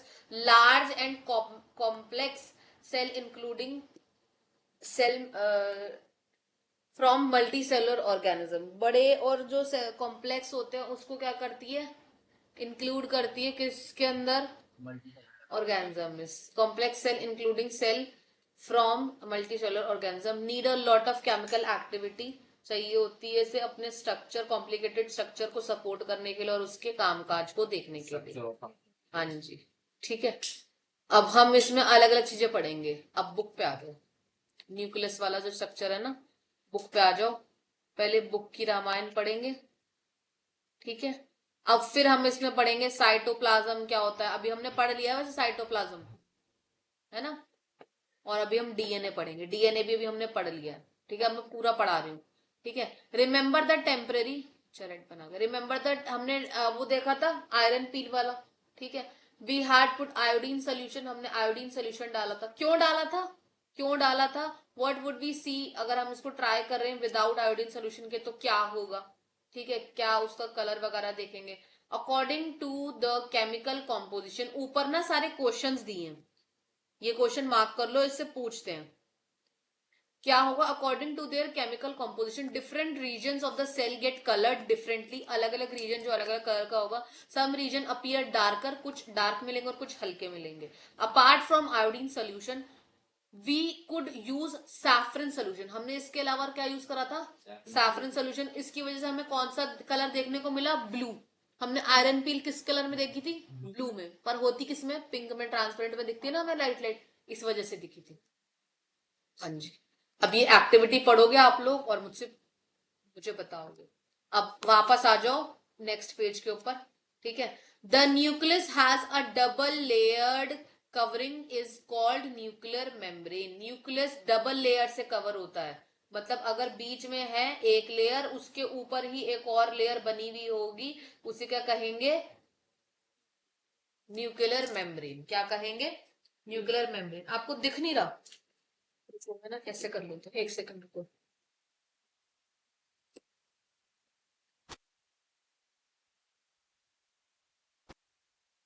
दिख रहा है, न्यूक्लियर मेम्ब्रेन कहेंगे। The nuclear membrane has pores, इसमें क्या होते हैं, पोर्स होते हैं, which allow the transfer material from inside to the nucleus to outside, जो क्या करते हैं इनसाइड और आउटसाइड के लिए उसको ट्रांसफर करने के लिए क्या करते हैं, हेल्प करते हैं। दैट इज टू साइटोप्लाज्म, इसी यही सेक्शन आप 5.24 के अंदर एक्टिविटी में आप चेक कर रहे हो। मैंने आपको इतना लिखवाया था नोट्स के अंदर, उतना ही इंपॉर्टेंट है, ठीक है। और वो सब हमने यहाँ पर भी देखा है। द न्यूक्लियस कंटेन, न्यूक्लियस में क्या क्या होता है, क्रोमोजोम होते हैं। क्या होते हैं, क्रोमोजोम होते हैं, which are visible as rod shape structure, जो किस कैसा स्ट्रक्चर बना होता है, रोड शेप स्ट्रक्चर, आपसे यहाँ पर क्वेश्चन पूछा जाएगा क्रोमोसोम क्या होते हैं और कैसे दिखते हैं कैसे नहीं दिखते। ठीक है, तो ये कैसे होते हैं, रोड शेप स्ट्रक्चर की तरह होते हैं। When the cell is about to divide, जब ये क्या होता है, डिवाइड होता है, जब ये क्या होता है, डिवाइड होता है मतलब टूटता है। ठीक है, क्रोमोसोम कंटेन इंफॉर्मेशन, ये क्रोमोसोम हमारी इंफॉर्मेशन कंटेन करता है किस फॉर्म के अंदर, डीएनए के अंदर। मतलब इस क्रोमोसोम रोड लाइक स्ट्रक्चर में क्या भरा होता है, डीएनए भरा होता है। ठीक है, और डीएनए की फुल फॉर्म, इसकी फुल फॉर्म हमने क्या देखी है, डीऑक्सीराइबो न्यूक्लिक एसिड। ये मुझे याद क्यों, क्योंकि मैं बहुत बार पढ़ चुकी हूँ, इतने सालों से पढ़ा रही हूँ। ठीक है chromosomes compose DNA and protein, chromosome ही क्या बनाते हैं, डीएनए और प्रोटीन बनाते हैं। ठीक है, ये टॉपिक इंपॉर्टेंट है ये वाला। ये इतना गंदा हैंडराइटिंग हो जाता है ना कभी कभी इसमें। लाओ मैं इस पर टिक कर दूं। चलो, चलाया भी नहीं है मैंने तब जाके हाल है। समझ में आना चाहिए तुम लोग को, बस अपना समझो। ये है टॉपिक, कहाँ से, ये इंपॉर्टेंट सब्जेक्ट, ये लो, ये पेज इंपॉर्टेंट है। डीएनए होता है, डीएनए क्या होता है, DNA, DNA molecule contain information necessary for constructing and organising cell. DNA के अंदर सभी इंपॉर्टेंट तरीके की क्या होती है, इंफॉर्मेशन होती है। जो अभी हमने पढ़ा कि न्यूक्लियस क्या कहा जाता है, स्टोर ऑफ जेनेटिक इंफॉर्मेशन। ठीक है, ठीक है, फंक्शनल सेगमेंट होता है डीएनए, जिसे क्या कहा जाता है, कॉल्ड जीन्स। क्या कहा जाता है, जीन्स, पहनने वाली नहीं, जो हमारे अंदर होती है। ठीक है, in a cell which is not dividing, जो डिवाइड नहीं होते, this DNA is present a part of chromatin material. वो क्या, किस मटेरियल के बने होते हैं, क्रोमोटिन। अभी तक हमने क्या पढ़ा जी, एक रोड लाइक स्ट्रक्चर होता है, जो जो क्या होता है, क्रोमोसोम होता है। उस क्रोमोसोम के अंदर क्या होता है, डीएनए होता है, प्रोटीन होता है। ठीक है, नहीं, डीएनए होता है, और डीएनए जो आपका बोलते हैं क्रोमोसोम होता है, वो क्या बनाता है, डीएनए एंड प्रोटीन बनाता है। ठीक है, और इसी डीएनए के अंदर क्या होते हैं, सारे के सारे जेनेटिक इन्फॉर्मेशन हमारे मिलते हैं। और ये क्या है, ये क्रोमोसोम से जो डीएनए क्या होते हैं, ब्रेक होते हैं, टूटते हैं। जो टूटते नहीं है वो क्या बन जाते हैं, क्रोमोटेन मटेरियल। समझे, अभी तक कुछ ऐसा जो ना समझ में आया, आ गया। ठीक है, chromatin material is visible as intense mass of thread like structure. जो मैंने आपको बताया कैसा होता है, थ्रेड लाइक स्ट्रक्चर होता है chromatin. Whenever the cell is about divide, the chromatin material get organise into the chromosomes. ये ऑर्गेनाइज हो जाएंगे और किस में बदल जाएंगे, क्रोमोसोम्स। यहाँ पर अभी हमने यही पढ़ा ना, ये रहा देखो, हो गया, कहाँ गया ऊपर, सेल लाइक स्ट्रक्चर, ये रहा, chromatin thread formed of DNA and protein. ठीक है, नेक्स्ट आ जाओ, the nucleus play a central role in the cellular reproduction. Nucleus क्या करता है, एक इंपॉर्टेंट रोल प्ले करता है किसके अंदर, सेलुलर रिप्रोडक्शन के अंदर। The process by which single cell divide into a new cell, जिसमें एक सिंगल सेल किस में डिवाइड हो जाता है, न्यू सेल में हो जाता है। यही हम हमेशा से देखते हैं, ये इसमें बदल जाएगा, एक सेल से क्या बन गए, दो सेल बन गए, फिर इस सेल से, हाँ। ठीक है, ऐसे रिप्रोडक्शन होता है अलोंग द इन्वायरमेंट। ये सभी कुछ ऐसे ही होता है, ये केमिकल एक्टिविटीज होती है। Some organelles like bacteria, the nuclear region to the cell में be poorly defined to absence the nuclear membrane. कुछ कुछ के अंदर कुछ सेल्स ऐसे होते हैं जिनके अंदर न्यूक्लियर मेम्ब्रेन नहीं होती है। ठीक है, such as undefined nuclear region, जिन्हें अनडिफाइंड न्यूक्लियर रीजन कहते हैं, और उसे क्या कहा जाता है, न्यूक्लोसिड। ये न्यूक्लोसिड क्या होता है, ये पूछा जाता है आपसे, न्यूक्लोसिड। ठीक है, such organism whose lack of nuclear membrane, इसमें न्यूक्लियर मेम्ब्रेन नहीं होती, आर कॉल्ड प्रियोक्रियोट। उसे क्या बोला जाता है, प्रियोक्रियोट। ठीक है, जिसमें न्यूक्लियर मेम्ब्रेन होती है उसे क्या बोलते हैं, यूक्रियोट। क्या बोलते हैं, यूक्रियोट। ये ई साइलेंट होती है। अभी हमने पीछे क्या पढ़ रहे थे नोट्स में, प्रियोक्रियोटिक सेल और यूक्रियोटिक सेल, तो अभी हम वो ही पढ़ेंगे नोट्स से। यहाँ पर मैं अभी और बता रही हूँ, प्रियोक्रियोटिक सेल लैक ऑफ, अभी वही जो इसमें बता रहे हैं, सेल ऑर्गेनल्स होते हैं, एक में नहीं होते हैं। फंक्शन बैक्टीरिया प्रियोक्रियोटिक सेल, इसको ये एक्टिविटी है। ये ऐसा दिखता है, इतना ध्यान रखो, प्रियोक्रोटिक ही होता है सेल। अब आ जाओ आप इसके ऊपर, प्रियोक्रोटिक सेल और एंडोप्लाज्मिक, ये सब पढ़ा अभी हमने। अच्छा ऊपर देखा था ना हमने, प्रियोक्रियोटिक सेल और यूक्रियोटिक सेल। कहाँ है? Plant cell, animal cell, multi cellular. अभी तक क्या क्या देखा देखो, ढूंढो वहां पर ये वाला page, on the basis of ये रहे। आ जाओ। दो तरीके के सेल होते हैं, कौन से पेज पर है? स्ट्रक्चर यूनिट ऑफ लाइफ के ऊपर, प्रियोक्रियोटिक सेल और यूक्रियोटिक सेल। पीछे बेटा 6 पे आ गया था, और आगे कर, और पीछे कर, और पीछे कर, और कर पीछे। ये रहे, दो तरीके के सेल देखे, प्रोकैरियोटिक और यूकैरियोटिक। प्रोकैरियोटिक के अंदर क्या होता है? The cell which does not have well defined nucleus, जिसके ऊपर न्यूक्लियस अच्छी तरीके से नहीं पता लगता हमें, have not cell membrane bound cell organelles, उसके ऊपर सेल मेम्ब्रेन भी अच्छे से नहीं होती है, उसे क्या कहते हैं? प्रोकैरियोट। और जिस पर होती है उसे क्या कहते हैं? यूकैरियोट। मतलब जिसका न्यूक्लियस अच्छे से पता चल रहा है वो क्या है? यूकैरियोट। और जिसका नहीं पता लग रहा वो प्रोकैरियोट। इसके अंदर क्या आ जाएगा? Bacteria, blue green algae. Algae क्या होता है? काई देखी, वो वाली जिसपे फिसल जाते हैं बारिश के टाइम पे, वो वाली। और ये किसमें होता है? प्लांट्स और ह्यूमन बीइंग में। ये कैसा होता है? Large in size. ये क्या होता है? Small in size. Nucleus is not surrounded by nuclear membrane. यहाँ पर न्यूक्लियस न्यूक्लियर मेम्ब्रेन के आसपास नहीं होगा, ठीक है, यहाँ पर होगा। It has a single chromosome. इसमें क्या होते हैं? क्रोमोसोम ज्यादा होते हैं, ठीक है। न्यूक्लियासिस एब्सेंट होता है, और इसमें क्या होता है? प्रेजेंट होता है। ये बहुत अच्छी डिफाइन दे रखी है, आपको आएगा ना तो यही लिखना है, इसमें पूरे मार्क्स मिल जाएंगे, ठीक है। तो किताब में मैं फिर दोबारा बता रही हूँ, किताब से ज्यादा बुक को, और जो मैं नोट्स दूंगी इसके अलावा जो मटेरियल मिल रहा है उसको फॉलो करो, बहुत अच्छे मार्क्स आ जाएंगे, ठीक है। बाकी बुक भी पढ़ेंगे, बुक में साथ साथ पढ़ाती जा रही हूँ, फिर कोई दिक्कत आए एक बार बुक सेल्फ रीड भी मार लेना चाहे, ठीक है। Membrane bound cell organelles are absent. Cell organelles क्या होते हैं? एब्सेंट होते हैं। और इसमें सेल ऑर्गेनल्स क्या होते हैं? प्रेजेंट होते, तभी तो बन रहा है वो। नहीं बन रहा होता तो फिर वो न्यूक्लियस होता ही नहीं, है ना। अगर बाउंडेशन ही नहीं होगी तो न्यूक्लियस तो यहाँ पे आ जाएगा, फिर ये सेल थोड़ी हुआ। समझ गए? अब देखो इसमें अलग अलग तरीके से हम चीजें पढ़ेंगे।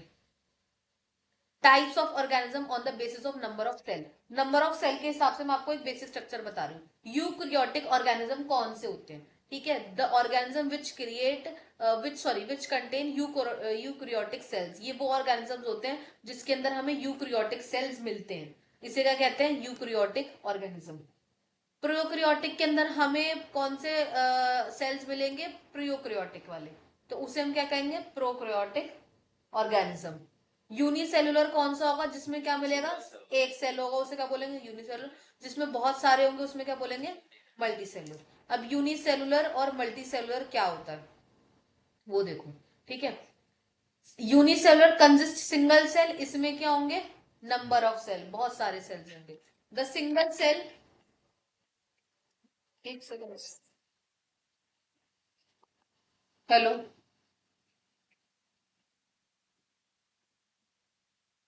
Sir right now I am busy, I will talk to you letter.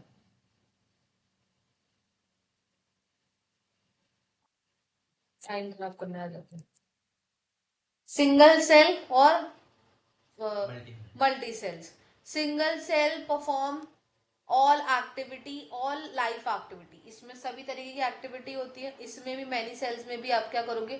क्योंकि सिंगल सेल वाला सिंगल सेल वाली सारी एक्टिविटीज परफॉर्म करेगा, और मल्टी सेल वाला मल्टी सेल वाली, ठीक है। डिवीजन ऑफ लेबर नहीं होता क्योंकि तो एक ही सेल है, एक ही है, डिवीजन क्या करेंगे? ठीक है। और यहाँ पर क्या है? डिवीजन डिवीजन प्रेजेंट होती है लेबर की सेल की, ठीक है। Single cell involve in production of new organism during reproduction. ये किसकी वजह से होता है? रिप्रोडक्शन की वजह से होता है। और ये किसकी वजह से होता है? Only germs can be reproduction, germs की वजह से होता है, ठीक है। अब प्लांट सेल और, हाँ हाँ, यहाँ पर क्या है? प्लांट सेल और एनिमल सेल। ये मैं आपको बता रही हूँ क्योंकि अभी आप आगे ना नया पढ़ोगे कॉन्सेप्ट प्लांट सेल और इसका, क्योंकि बिना इसके पढ़े तो आपको समझ ही नहीं आएगा। अभी तक हमने प्लांट सेल और एनिमल सेल वाले 1 या 2 एक्टिविटी देखी है, बाकी आप रीड करोगे तो आपको भी पता चल जाएगा, है ना। अब प्लांट सेल देखो क्या होता है। प्लांट सेल में क्या बता रहे हैं, सेल वॉल प्रेजेंट होगी, हाँ होगी, वो तो उसी में होती है प्लांट में। एनिमल में तो होती नहीं, तो सेल वॉल क्या होगी यहाँ पर, एब्सेंट हो जाएगी। यहाँ पर क्या हो जाएगी, एब्सेंट हो जाएगी। प्लांट सेल के अंदर वैक्यूल क्या होगा, सिर्फ एक होगा, और साइज क्या होगा, लार्ज होगा। इसमें वैक्यूल क्या होंगे, मैनी होंगे और छोटे होंगे। इसमें क्लोरोप्लास्ट क्या होगा, प्रेजेंट होगा, हाँ होता है। क्लोरोप्लास्ट की वजह से हम लीव्स वगैरह का फॉर्मेशन या फिर उसका ग्रीन कलर पिगमेंट्स वगैरह देखते थे ना, ग्रीन होता था, है ना। क्लोरोप्लास्ट इसमें क्या होगा, एनिमल, वरना plant cell is large in size और ये क्या होते हैं, स्मॉल इन साइज।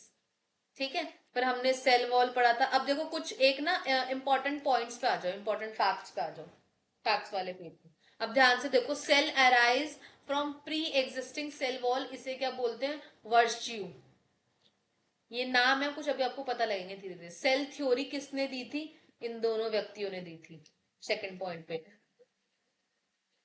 ठीक है, the only cell organelle seen in prokaryotic, जो सिर्फ प्रियोक्रियोटिक सेल के अंदर एक ही सेल दिखता है, वो हमेशा से एक ही दिखेगा, उसे क्या बोलते हैं, ribosome.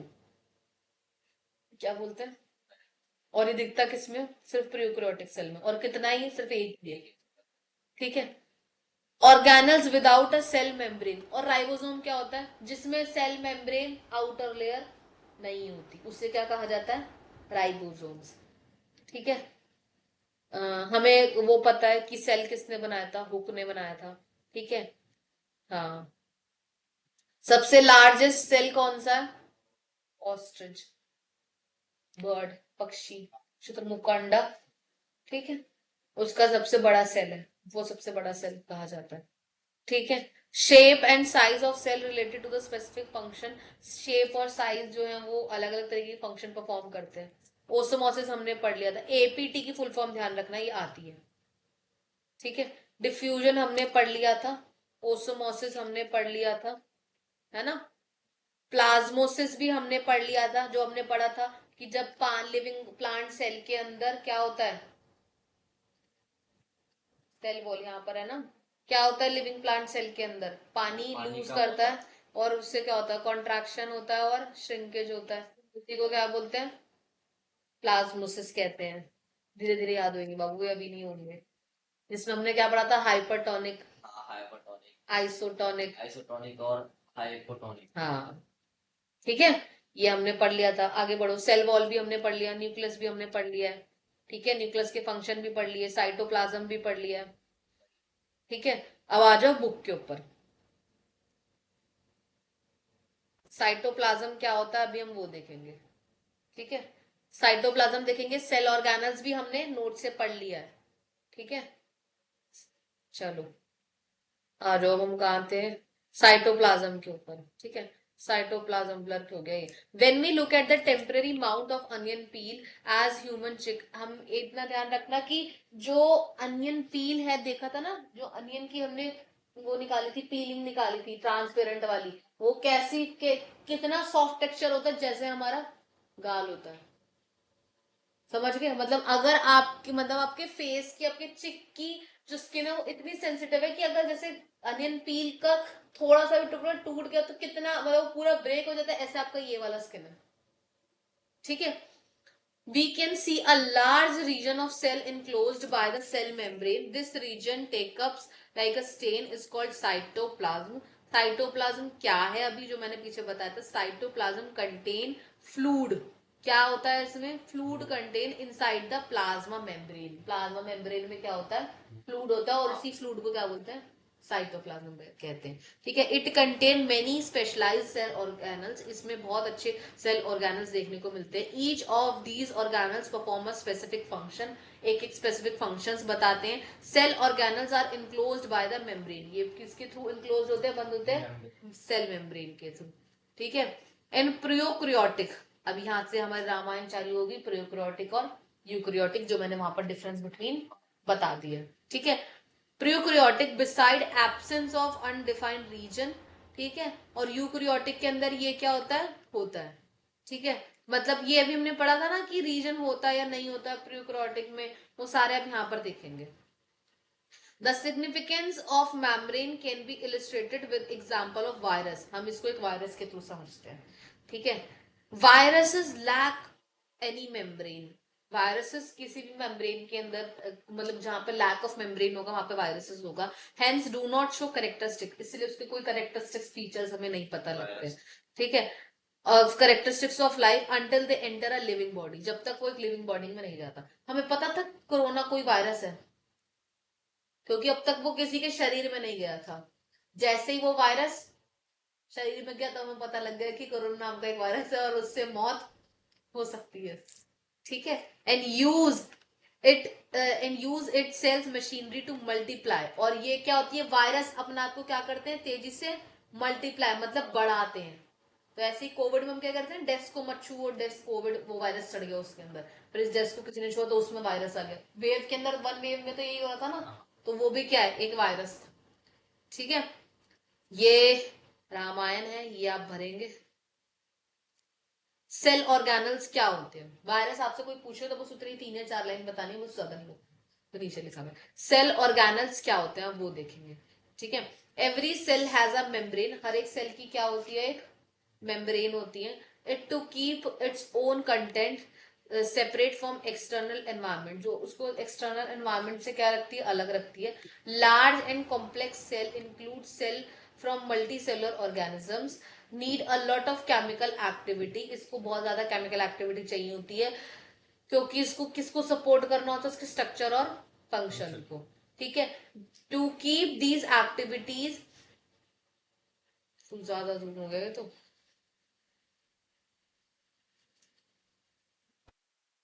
to keep these activities of different kinds of separate from each other, these cell membrane bound structure called organelles, ये bounded structures के साथ होते हैं, ठीक है। This is one of the features of eukaryotic cell, ये eukaryotic cell का एक फीचर्स होता है that distinguish from prokaryotic cell, जो इसको प्रोकैरियोटिक सेल से अलग करता है, ठीक है। Microscope and cell organelles discuss. अब हम आगे क्या पढ़ेंगे वो बता रहे हैं, बस ये एंडोप्लाज्मिक रेक्टेलम, गोल्गी अपरेटस, ये सब पढ़ेंगे, इनके बारे में पढ़ेंगे, ER PR ये सब पढ़ेंगे। सेल के अंदर और भी बहुत चीजें पाई जाती है, वो क्या पाई जाती है वो देखेंगे। एक ER है, एक RR भी होगा, दूसरा हम गोल्गी अपरेटस सेल के अंदर देखेंगे, लाइजोसोम्स देखेंगे, mitochondria, plastid vacuole, cell division और चैप्टर, 5 चीजें देखेंगे अभी हम, ठीक है। हाँ, अब ये 5 चीजें हम नोट से देखेंगे और आपको जाना है तो आप जा सकते हो, ये चैप्टर ओवर हो जाएगा, ठीक है। Some important examples of cell organelles, अलग अलग देखो वो कुछ एग्जांपल्स बताए हैं उन्होंने, ठीक है, सेल ऑर्गेनल्स के, जो भी मैंने बताया आपको। क्या देखेंगे हम, endoplasmic reticulum, Golgi apparatus, lysosome, mitochondria और प्लास्टिड, यही 5 चीजें हम बुक से दे पढ़ने वाले हैं। पर बुक से पढ़ने से पहले हम नोट से पढ़ेंगे ताकि हमें तमीज में कुछ चीजें पता लग सके, ठीक है। इसमें ये है, माइट्रोकॉन्ड्रिया है, वैक्यूल्स है, सेल डिवीजन है, बस चैप्टर खत्म, ठीक है। मैं फिर दोबारा बता रही हूँ, आपके हाथ में बहुत अच्छी चीजें लगी हुई है तो उसको अच्छे से इस्तेमाल करें, ठीक है। अब हम देखेंगे प्लास्टिड क्या होते हैं, ठीक है, क्या होते हैं प्लास्टिड, क्या होते हैं plastid, are present in only plant cell, किस में होते हैं, प्लांट सेल में होते हैं, ठीक है। ये ना हम यहाँ पर नाम लिखा है इस कॉलम में, यहाँ पर हम इसके फंक्शन पढ़ेंगे और यहाँ पर इसके अलावा और इसमें क्या चीजें देखने को मिलती है हम वो पढ़ेंगे, अदर फंक्शन में आपको यहाँ पे पता लगता जाएगा, ठीक है। प्लास्टिड क्या होते हैं, ये किस में प्रेजेंट होते हैं, प्लांट सेल में होते हैं। एक और फंक्शन देखेंगे हम इसका, ठीक है। The internal organisation of the chloroplast consists of numerous membrane layer embedded material called the stroma, इसे स्टोरमा कहा जाता है, मैं बताऊंगी भी क्या होता है। टेरोटाइप। प्लास्टिड कितने तरीके के होते हैं पहले ये देखेंगे। प्लास्टिड कितने तरीके के होते हैं? दो तरीके के होते हैं। एक होता है आपका क्रोमोप्लास्ट, एक होता है आपका ल्यूकोप्लास्ट। प्लास्टिड के कितने पार्ट हैं? दो हैं। कितने पार्ट हैं? Two types. पहला क्या है? क्रोमो, और दूसरा क्या है? ल्यूको। क्रोमोप्लास्ट, क्रोमो से क्या समझ में आएगा? कलर। ये कौन से प्लास्टिड होंगे? कलर वाले। ठीक है। ल्यूको, ल्यूकोप्लास्ट जो सिर्फ व्हाइट होगा या फिर कलरलेस होगा। क्रोमो मतलब कलर वाले, ल्यूको मतलब कलरलेस या फिर व्हाइट। ठीक है, पता लग गया। क्रोमोप्लास्ट क्या होता है? Chromoplast contain pigment of pigment chlorophyll known as chloroplast. Chromoplast में क्या होता है? कलर्स होते हैं। ये तो अभी भी पता लग गया। क्रोमोप्लास्ट में जो कलर्स होते हैं, इसीलिए ये इसमें ये जो होते हैं किस में होते हैं? क्लोरोफिल में होते हैं। किस में होते हैं? और chlorophyll are also known as, chlorophyll को ही क्या कहा जाता है? Chromoplast, chloroplast. ठीक है। और इसी से हम देखते हैं कि हरी पत्तियों का रंग, पत्तियों का रंग क्या होता है? हरा होता है। हर तरीके की पत्ती हरी होती है नहीं, कुछ आपको थोड़ी ब्राउनिश भी दिखेगी, कुछ थोड़ी लाल भी दिखेगी, कुछ थोड़ी रेडिश सी भी दिखेगी। वो किस वजह से दिखती है आपको? क्रोमोप्लास्ट, क्योंकि उसमें कैसा पिगमेंट है? कलर्ड प्लास्टिड है। प्लास्टिड कैसे है? कलर है। और कुछ जिन चीजों में कलर नहीं होता वो कलरलेस प्लास्टिड होते हैं। वो कौन से होते हैं? ल्यूकोप्लास्ट। ठीक है। ल्यूकोप्लास्ट में क्या है? Leucoplast are primary organelles which material such as starch. ये किस किस में देखने को मिलेगा आपको? स्टार्च में, ऑयल्स में, प्रोटीन ग्रैन्युल्स के अंदर आर स्टोर्ड। ये कहाँ होता है? पाया जाता है। ल्यूकोप्लास्ट इन कुछ कुछ चीजों में पाया जाता है। और इसका फंक्शन क्या है? किसका? प्लास्टिड का। ठीक है। इंटरनल ऑर्गेनाइजेशन, ये क्या होता है? अंदर होता है। क्या होता है? अंदर होता है। किसके अंदर होता है? न्यूमरस मेम्ब्रेन लेयर, अलग अलग तरीके की मेम्ब्रेन के अंदर स्टोर होता है। ठीक है, जिसे स्टोरमा कहते हैं। These are similar to the mitochondria. ये किसके स्ट्रक्चर की तरह होता है? माइट्रोकॉन्ड्रिया के स्ट्रक्चर की तरह होता है। Like mitochondria also have their own DNA. Mitochondria के पास खुद का डीएनए होता है। और क्या होते हैं? राइबोसोम होते हैं। खुद का डीएनए और माइक्रो ओ सॉरी राइबोसोम्स होते हैं। ठीक है। अब हम पढ़ेंगे इंडोप्लाज्मिक रेक्टेलम। इंडोप्लाज्मिक रेक्टेलम, ये रामायण पढ़ने वाले हम। मैंने अभी आपको क्या समझाया? प्लास्टिड। प्लास्टिड का टॉपिक का है यहाँ पर। प्लास्टिड लगा हुआ कहीं बुक में? ये रहा, है ना? हाँ, अभी हमने क्या पढ़ा? अब मैं प्लास्टिड यहां से समझा रही हूँ। Plastid are present only in plant cell. कितने तरीके के होते हैं? दो। क्रोमोप्लास्ट और ल्यूकोप्लास्ट।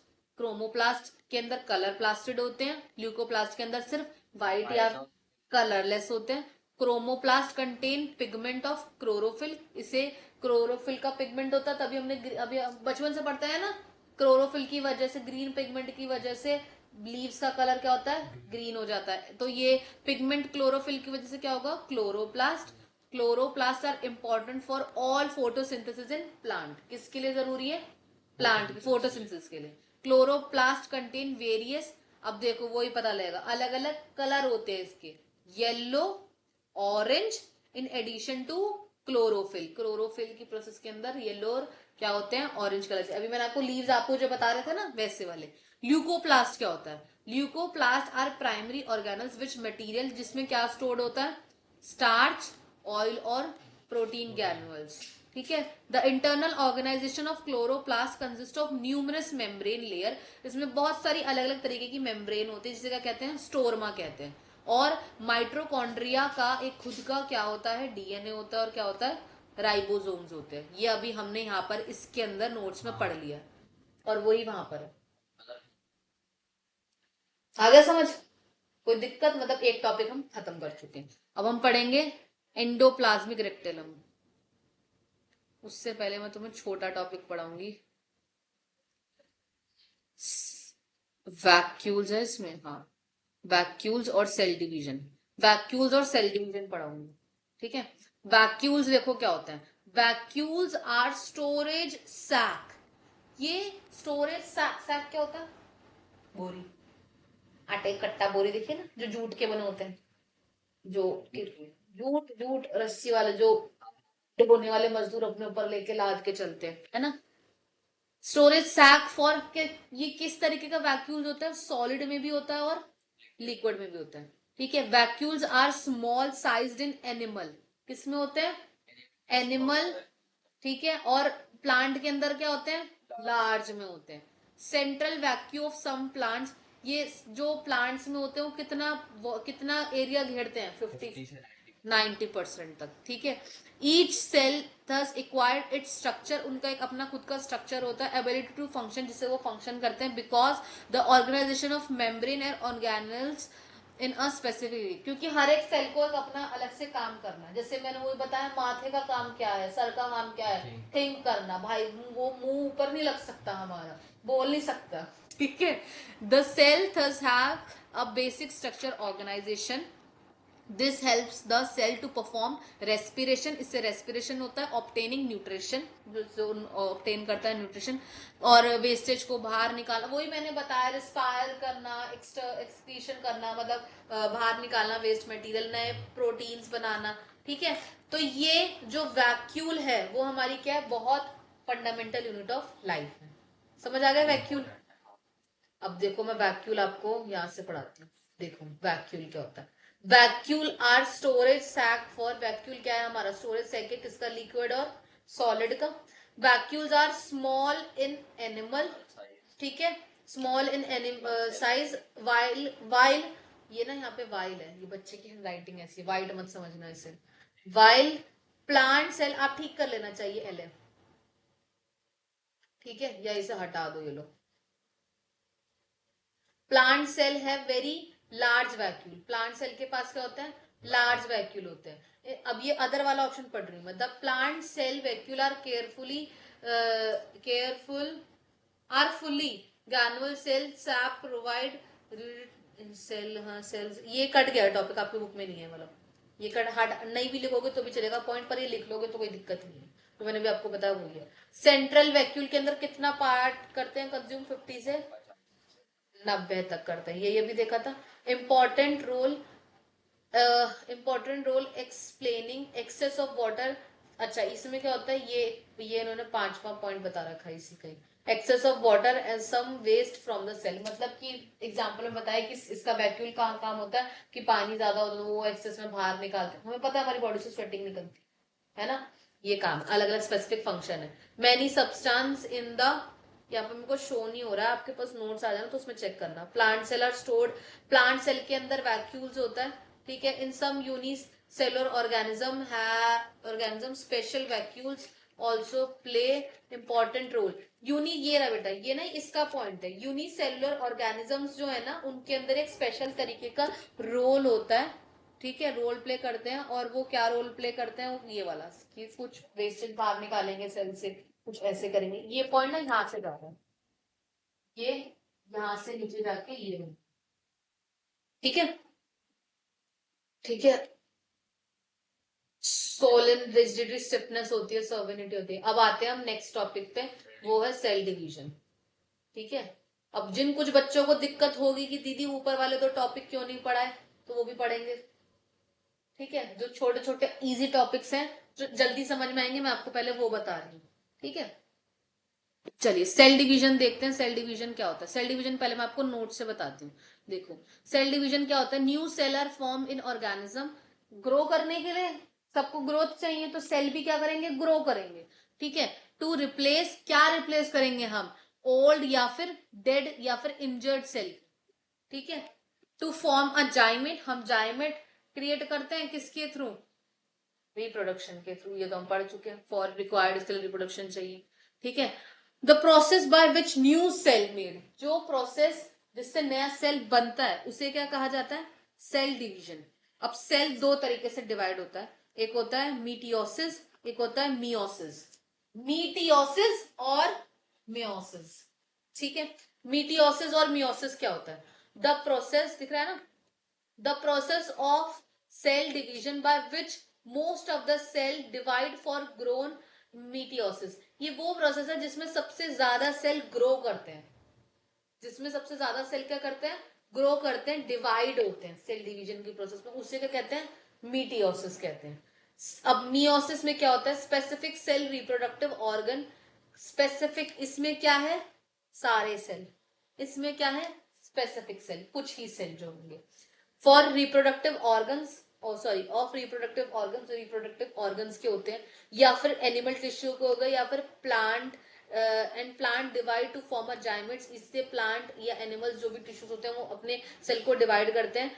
विच आफ्टर फर्टिलाइजेशन, उसके बाद क्या होता है, फर्टिलाइजेशन होता है ऑफस्प्रिंग के अंदर, and they divide into different process, और फिर वो एक अलग प्रोसेस के थ्रू गुजरते हैं, उसे हम क्या कहते हैं, मियोसिस कहते हैं। Which involve two consecutive division, जिसमें दो कॉन्जिक्यूटिव डिवीजन देखने को मिलते हैं। बेसिकली ये क्या बोल रहा है, इनका एक स्पेसिफिक रीजन होगा जिसके अंदर ये क्या करेंगे, रिप्रोडक्शन करेंगे और अपने सेल्स को क्या करेंगे, डिवाइड करेंगे। ये कौन सा वाला है, मियोसिस। ठीक है, इसमें क्या हो रहा है, इसमें सब सेल, ठीक है। In this process each cell, mother cell, हर एक mother cell divide into form identical daughter cell. उसका एक क्या होगा, आइडेंटिकल डॉटर सेल होगा। हर एक मदर सेल का क्या बनेगा, एक और सेल बनेगा। ठीक है, the daughter have, the cell have the same number of chromosomes as the mother cell. जितने मदर सेल के पास क्रोमोसोम होंगे उतने ही डॉटर सेल के पास होंगे। मान लो एक मदर सेल के पास 23 क्रोमोसोम है, तो डॉटर सेल के पास भी कितने होंगे, 23 क्रोमोसोम। बस इतनी कहानी। ठीक है, अब हम ये किससे देखते हैं, इससे देखते हैं, cell division. New cell are formed in order to grow replace order. ये जो मैंने अभी आपको बताया किसके थ्रू होता है, सेल डिवीजन के थ्रू होता है। ये दो तरीके की प्रोसेस होती है, एक में मीटियोसिस होता है, एक में मियोसिस होता है। ठीक है, the process of cell division by most of the cell divide growth. जो बहुत ज्यादा सेल डिवाइड होते हैं किसके लिए, ग्रोथ के लिए, उसे क्या बोलते हैं, mitosis. In this process each cell called mother cell, हर एक सेल को क्या कहा जाता है, मदर सेल। जैसे ये टूटा, ये एक सेल इसमें टूट गया, तो ये भी क्या हो जाएगा, मदर सेल। ये टूटा तो ये भी किसमें हो जाएगा, मदर सेल। अब ऐसे ये किसमें बदल गया, मदर सेल। ठीक है, ऐसे होता है। ठीक है, रेड रेड है, सारे रेड रेड दिख रहे हैं, ये दो रेड अलग होगा, ये दो रेड अलग होगा। ठीक है, divide into two identical daughters, ये किस में बदल जाएंगे, दो आइडेंटिकल डॉटर्स में बदल जाएंगे। The daughter cell have a same number of chromosome. Daughter cell के पास क्या होंगे, सेम नंबर ऑफ क्रोमोसोम होंगे। जैसे इसमें कितने, एक दो तीन चार, इसमें भी चार है, इसमें भी चार है। समझे, इसके पास कितने क्रोमोसोम है, चार। इसके पास भी कितने, ये किसके पास कितने, चार। ये दोनों सेल कौन से हैं, नहीं डॉटर सेल, अभी तो डॉटर सेल है ना, हाँ जो इनसे मिल रहे हैं, हाँ हाँ। ठीक है, it help to growth to repair tissue. ये क्या करते हैं, टिश्यू को रिपेयर करने का काम करते हैं। हमारे छोटे से कट जाता है, कुछ रह जाता है, तो हम क्या डॉक्टर के पास या हॉस्पिटल भागते हैं। इतना से अगर चक्कू से उंगली कट गई है तो हमारी इंजरी हो गई, हमारी पट्टी कर दो। थोड़ी देर बाद आप देखते होगे कि आपके पेन या कोई निब्बे पे चुप गई है, आप उसको दबा के रखोगे या फिर कुछ, ठीक वो अपना ऑटोमेटिकली एक ब्लड का स्पॉट बन जाएगा और वो ठीक हो जाएगा, आरबीसी और डब्ल्यूबीसी की वजह से, है ना। रेड ब्लड सेल और व्हाइट ब्लड सेल जो टिश्यू को रिपेयर करने का काम करते हैं और ज्यादा ब्लीडिंग रोक देते हैं, है ना। Specific cell of reproductive organs और tissue form of offspring is called the meiosis. इसके अंदर दो तरीके के सेल डिवाइड होते हैं, which cell divide meiosis, four meiosis produce four cell instead of two. इसमें क्या करते हैं, ये दो की जगह क्या बनाएगा, चार बनाएगा। इसमें क्या करेगा, ये दो की जगह क्या बनाएगा, चार बनाएगा। ठीक है, the new cell have, the new cell only have the half number of chromosome that one mother cell, जिसमें एक मदर सेल होता है और बाकी दूसरे सेल का होता है, डॉटर सेल का। यही जो मैं बता रही हूँ, आधा है, इसने फिर आधा बनाया, फिर इसने चार का आधा बनाया, फिर ऐसे आगे बढ़ता है। ठीक है, तो हमारा ये वाला टॉपिक भी हो गया। तो अब हमने हमने अभी तक कौन कौन से देख लिए, देखो बताओ। सेल डिवीजन हो गया, सेल डिवीजन देख लिया, वैक्यूल्स देख लिया, और क्या देखा है, बस अभी यही देखा है ना, माइट, बताओ, प्लास्टिड देख लिया। माइट्रोकॉन्ड्रिया पे आ जाओ, देखो उसमें कहा लिखा है, माइट्रोकॉन्ड्रिया है, कौन से वाले पेज पे बाबू, किसके ऊपर है? वैक्यूल्स के ऊपर है। ये रहा mitochondria. Mitochondria known as the power house of the cell, इसे क्या कहते हैं? Power house. Mitochondria have two membrane covering, इसके पास क्या होते हैं? ठीक है, the outer membrane is porous while the inner membrane is deeply folded। एकदम एकदम प्लेन होती है और दूसरी वाली क्या होती है? फोल्डेड होती है। ठीक है, these folded increase surface of ATP generating chemical reaction। ये क्या जो फोल्डेड वाली होती है वो किसका सरफेस बढ़ाती है? एटीपी का। किसका सरफेस बढ़ाती है? एटीपी की। ध्यान है, मैंने इंपॉर्टेंट फैक्ट बताया था, मैंने बोलता एटीपी की फुल फॉर्म आती है, उसे पढ़ लेना। डीएनए की भी थी, किसमें है वो वाला देखना। Mitochondria strange organelles in the sense that they have their DNA and ribosomes. इतना ही वो जो हमने पढ़ा, माइट्रोकॉन्ड्रिया को खुद का वो क्या क्रिएट कर सकता है? अपना डीएनए और राइबोसोम्स। खत्म माइट्रोकॉन्ड्रिया। अब यहां से आ जाओ बुक से। Mitochondria known as the power house of the cell. ठीक है, mitochondria have two membranes covering, outer membrane is porous और इनर क्या होती है? डीपली फोल्डेड होती है। यही पढ़ा है भी हमने यहाँ पर। ठीक है, ये सब पॉइंट्स में लिखवाया है मैंने। These fold increases surface area of ATP, the energy. Mitochondria को पावर हाउस क्यों कहा जाता है? ये गिव रीजंस में आता है। द रीजन रिक्वायर्ड, इसके पीछे क्या है? The energy required for various chemical activity of life, एक लाइफ के लिए, किसके थ्रू? माइट्रोकॉन्ड्रिया के फॉर्म में, इन द फॉर्म ऑफ किसके में? एटीपी में। एटीपी क्या है? एंडोस्टाइन ट्राइफोस्फेट। एंडोस्टाइन ट्राइफोस्फेट। अभी पढ़ना नहीं आएगा, धीरे धीरे पढ़ना आएगा। एंडीनोसाइन ट्राइफोस्फेट मॉलिक्यूल की फॉर्म में, बस एटीपी याद रख ले और सब बना। किस फॉर्म में बढ़ाता है? एटीपी की फॉर्म। ठीक है, ATP is known as the energy currency of the cell. इसे क्या कहा जाता है? माया। किसकी? सेल की एनर्जी करेंसी।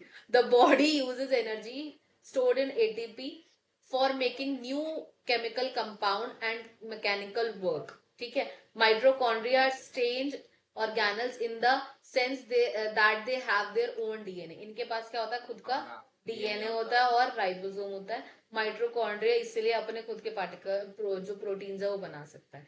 प्लांट्स, अच्छा यार ये नहीं पढ़ा था हमने, sorry sorry sorry sorry sorry sorry sorry, ये ना वैक्यूल का ही पोर्शन है, ये पढ़ लेना एक बार। वैक्यूल का ही पोर्शन है, इसमें एग्जांपल्स लिखे हैं, ओमीवा वाला है, सिंगल सेल का। ठीक है, अब इनके अंदर क्या क्या एसिड होता है वो मैंने यहाँ पे पढ़ा दिया है, जैसे ये रह गया था प्लांट्स का वैक्यूल्स का पोर्शन है। माइट्रोकॉन्ड्रिया बस इतना ही था। हाँ, माइट्रोकॉन्ड्रिया बस इतनी सी ही है, ये इतना ही है। ठीक है, अब हमारा कौन सा बचा है देखो, लाइजोसोम और गोल्गी अपराटस, है ना? नोट्स में चेक करो कौन सा बचा है। माइट्रोकॉन्ड्रिया के ऊपर क्या है? लाइजोसोम है। लाओ, लाइजोसोम पे आ जाओ, लाइजोसोम वाला टॉपिक निकालो, मैंने यहाँ पे बुक पे निकालती हूँ। लाइजोसोम पढ़ेंगे, पहले बुक से पढ़ते हैं। Structure of lysosomes are membrane bounded. ये क्या होते हैं? Membrane bounded sac filled with digestive enzyme. इसमें क्या होते हैं? डाइजेस्टिव एंजाइम्स होते हैं। दीज एंजाइम्स मेड RER, किसके थ्रू बनते हैं? RER। Lysosomes are kind of waste, ये इस तरीके का वेस्ट डिस्पोजल सिस्टम है हमारे सेल का। ये क्या है? जितना भी खाना या जितना भी कोई भी चीज सेल से बाहर निकालनी हो, किसकी वजह से होता है? लाइजोसोम की वजह से होता है। ठीक है, these help to keep the cell by digesting any foreign material as well as worn out the cell organelles। Basically वो इतना बोल रहा है कि सेल से जितना भी वेस्ट मटेरियल बाहर निकलेगा वो किससे निकलेगा? लाइसोसोम से निकलेगा। Foreign material entering the cell such as bacteria, food. ठीक है, food up as old organelles and in the lysosome. जो भी फॉरेन मटेरियल्स कौन से होते हैं? जो खाना अंदर लेते हैं, और लाइसोसोम क्या करता है? खाना बाहर भगाता है। ठीक है, खाने को बाहर भगाता है। ठीक है, इन द एंड ऑफ आगे अंदर ही end up the lysosome which break the complex substance. जो क्या करेगा? कॉम्प्लेक्स सब्सटेंस को, उधर बैठ जाओ, कॉम्प्लेक्स सब्सटेंस किस में तोड़ देगा? सिंपल सब्सटेंस में। किस में तोड़ देगा? Simple substance. ये कैसे होता है, ये कैसे होता है? हम खाना वाना खाते हैं तो हम भी क्या करते हैं, हम जो रोटी खाते हैं डायरेक्ट रोटी निकाल देते हैं, पूरी रोटी निकाल देते हैं? नहीं, कॉम्प्लेक्स सब्सटेंस किसमें बदलता है? सिंपलर के अंदर। बहुत हमारी बॉडी के अंदर बहुत सारे स्टेजेस होकर गुजरता है, फिर जाके हमारी बॉडी से वो पास आउट होता है। तो वो यही बता रहा है कि जो हमारा सब्सटेंस होता है वो कॉम्प्लेक्स किसमें बदल देता है? सिंपलर में बदल देता है। Lysosomes are able to do this because they contain powerful digestive enzyme. ये क्यों करता है? क्योंकि इसके पास पावरफुल डाइजेस्टिव एंजाइम होते हैं। ठीक है, during the disturbance in cellular, अगर इसका डिस्टर्बेंस हो गया सेलुलर, तो सेलुलर मेटाबॉलिज्म, अगर इसका मेटाबॉलिज्म डिस्टर्ब हो गया, जैसे for example when the cell get damage, cell क्या हो गया? डैमेज हो गया, लाइसोसोम में ब्रस्ट, लाइसोसोम क्या हो जाएगा? फट जाएगा। अगर ये अच्छे से परफॉर्म नहीं कर पाया तो सेल क्या होगा? फट जाएगा। समझे? ये सेल है, यहाँ से खाना आ रहा है आ रहा है आ रहा है, लाइसोसोम ने कोशिश करी है खाना निकाल सके, निकाल मतलब अपनी तरफ से पूरा कर रहा है। अब यहाँ पे मैंने ब्रेक दिया था ना अभी एक छोटा सा, अब वो ब्रेक भर गया है, तो ये सेल क्या करेगा? ये सेल अभी जो इतना सा दिख रहा है ये फट जाएगा, पूरा डिस्ट्रॉय हो जाएगा, क्योंकि इसके अंदर इतनी कैपेसिटी नहीं है उसको डाइजेस्ट कर सके। लाइसोसोम बेसिकली डाइजेस्टिव सिस्टम इनका अच्छा होता है लाइसोसोम्स की वजह से सेल्स का, तभी इसलिए वो अच्छे से डाइजेस्ट कर पाते हैं। अगर नहीं होता तो ये लाइसोसोम क्या हो जाएगा? डैमेज हो जाएगा, लाइसोसोम्स में ब्रस्ट फट जाएगा and enzyme digest their own cell, और जो एंजाइम्स होंगे वो अपना ही सेल खा जाएंगे। इसीलिए लाइसोसोम्स को क्या कहा जाता है? Suicide bags. आत्महत्या कर लेते हैं खुद की। ठीक है, क्या कर लेते हैं? आत्महत्या, सुसाइड बैग्स। भारी भारी बड़ा। अभी नए नए शब्द है ना इसलिए लग रहा है। आप दीदी वाला को फोन करा, मत बोलो अभी। लाइसोसोम्स क्या होते हैं? ठीक है, लाइसोसोम्स पूछा जाएगा आपसे कि लाइसोसोम को सुसाइड बैग क्यों कहा जाता है? क्यों कहा जाता है? क्योंकि वो अपने आप फट जाता है, हाँ, और क्यों फट जाते हैं? कैपेसिटी नहीं होती खाना बाहर निकालने की, हाँ, डाइजेस्टिव सिस्टम अच्छा नहीं हो पाता तो वो क्या होता है? डैमेज होते हैं और फट जाता फट जाते हैं। ठीक है, structure lysosomes are membrane bounded sac filled with digestive enzymes are made, किसके बने होते हैं? आर के। Lysosomes are kind of waste disposal system है इसका, सेल का बाहर निकालने, मतलब वेस्ट बाहर निकालने का। It these help to keep cell, ये क्या करते हैं? सेल को क्लीन करने का काम करते हैं। ठीक है, lysosomes are able to do this because powerful digestive enzymes होते हैं। ठीक है, capable breaking down all organism material, capable होते हैं अपनी सभी चीजों को डाइजेस्ट करने के लिए। सेल, ये सेल की बात हो रही है। हाँ, पर सेल के पास मुंह नहीं है ना, जो बोले मुझे डकार आ रही है और मेरा सारा एसिड बाहर निकाल दे, वो फट जाएगा लाइसोसोम। ठीक है, ड्यूरिंग द डिस्टर्बेंस, हाँ, अगर डिस्टर्बेंस होगी उसके मेटाबॉलिज्म सिस्टम में, किसमें? लाइसोसोम में। लाइसोसोम के अंदर डाइजेस्ट सिस्टम अच्छा होता है ना, अगर उसका डाइजेस्ट सिस्टम गड़बड़ा गया, मेटाबॉलिज्म सिस्टम खराब हो गया, सेल गेट डैमेज, सेल क्या होगा? डैमेज होगा और लाइसोसोम फट जाएगा, और उसके ही इंजाइम्स, जो उसका ही जो उसका फूड था वो उसे सेल को खा जाएगा पूरा, इसीलिए से क्या कहते हैं? फूड सेल खा जाएगा। हाँ जो डाइजेस्टिव एंजाइम है वो उसे खा जाएंगे, जो एसिड बेसिकली फ्लो हो रहा है निकालने के लिए, वो एसिड पूरा उसे खा जाएगा, एंजाइम्स खा जाएंगे, इसलिए उसे क्या कहते हैं? Suicide bag. ठीक है, अब हम पढ़ेंगे गोल्गी एपराटस। देखिए रहा, इसके बाद हमारा एक टॉपिक बचा है और फिर ये खत्म। The Golgi apparatus first described the Camillo Golgi consists various system of membrane bound vessels, ठीक है, arranged approximately parallel to each other in stack called cisterns. इसे क्या कहा जाता है? Cisterns. These membrane often have connection with the membrane of ER. इनका ER से connection होता है. Therefore constitute another portion of a complex cellular membrane. इससे नहीं समझ में आएगा तुम्हें, ये तो रामायण पढ़ रहा है। ईआर, पहले हमें एंडोप्लाज्मिक रेक्टेगुलम पढ़ना पड़ेगा, पहले हमें ईआर पढ़ना पड़ेगा, ईआर के बाद हमें ये समझ आएगा। चलो पहले ईआर निकालते हैं। एंडोप्लाज्मिक रेक्टेलम, क्या मत दो, एंडोप्लाज्मिक रेक्टेलम ये पढ़ रहे थे अभी हम, is a large network of membrane bounded a tube और शीट। अभी क्या होता है, ये एक बहुत बड़ी शीट होती है, ठीक है। हम देखते हैं, it look like a long tube और राउंड और ब्लॉक बैग्स वेसल्स, ये किसी भी फॉर्म में हो सकता है, लॉन्ग राउंड फॉर्म में, ठीक है। द ईआर, अब बेसिकली ईआर का क्या काम है, ER membrane is similar in structure to the plasma membrane, कैसी दिखती है, जैसी प्लाज्मा मेम्ब्रेन होती है। दो तरीके की होती है ये, ठीक है। एक होती है आर ई आर और एक होती है S E are.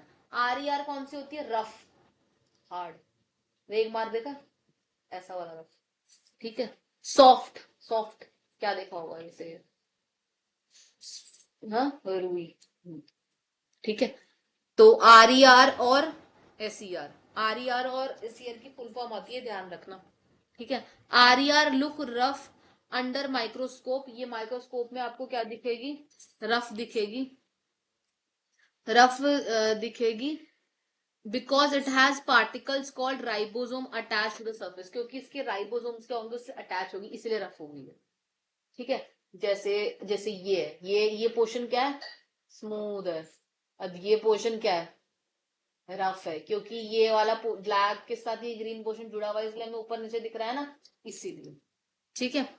The ribosomes which are present in active cell the site of protein manufacture, जो राइबोसोम इसमें प्रेजेंट होते हैं वो बेसिकली क्या है, प्रोटीन मैन्युफैक्चरिंग करते हैं, manufacture protein, then they send the various cell depend on the need using ER, अलग अलग तरीके के सेल जिसको खाना भोजन चाहिए, ये काम करेगा, जाओ तुम इसको खाना दो, इस वाले सेल को खाना दो, उस वाले सेल को खाना दो, फिर वो खाना लाइसोसोम पचा पाएगा तो ठीक है, वरना वो क्या पड़ जाएगा ठीक है।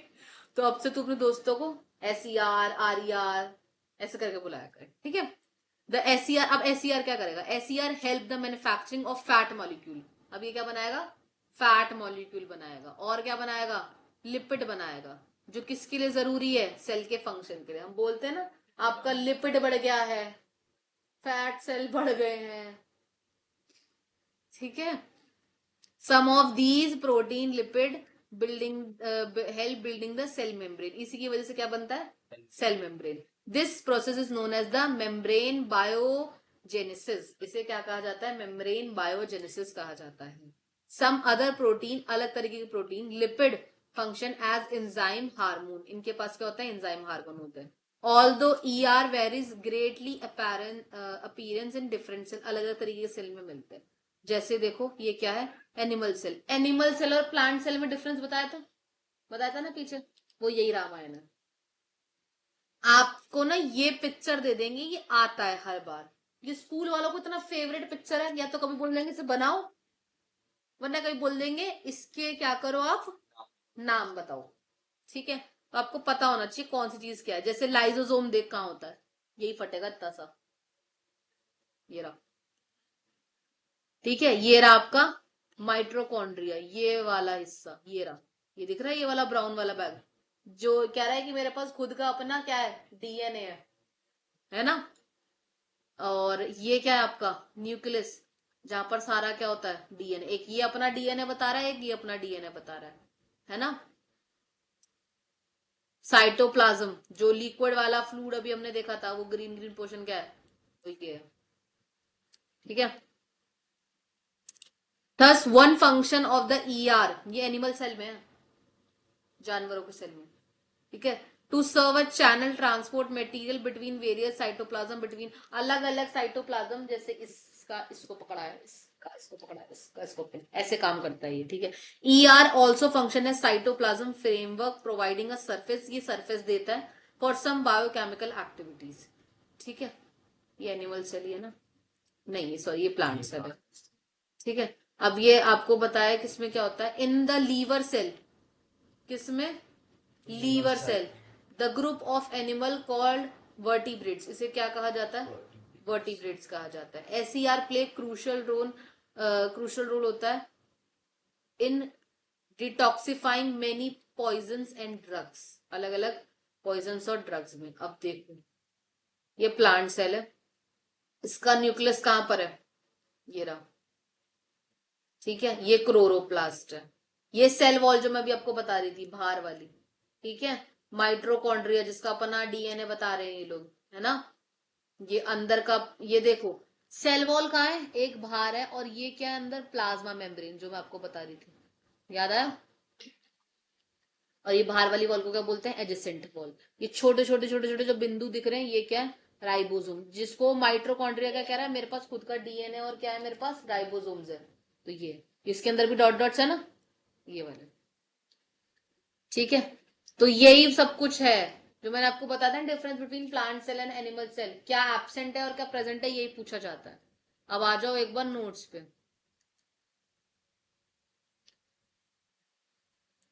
ये एक बहुत बड़ा नेटवर्क है, कैसे शेप में होता है, ठीक है। इट लुक लाइक ट्यूब्स और round block bags vessels, they are, ये दो तरीके का होता है, एक होता है आर ई आर, एक होता है एस ई आर, ठीक है। ये पढ़ लेना, समझ में आ जाएगा, जो ऊपर लिखवा है ना वही है ये। ईयर ऑल्सो फंक्शन है जो साइटोप्लाज्म, मेन इसका मेन काम क्या है, बायोकेमिकल एक्टिविटीज होती है, प्रोवाइड करता है सरफेस, मतलब एक फ्रेमवर्क प्रोवाइड करता है किसको, साइटोप्लाज्म को। अब हम क्या पढ़ेंगे, गोल्गी अपरेटिस, और फिर ये चैप्टर हो जाएगा खत्म। पर ये किताब कहाँ भाग गई, कहाँ गया मेरा पेन, चल जा यार, चल जा चल जा।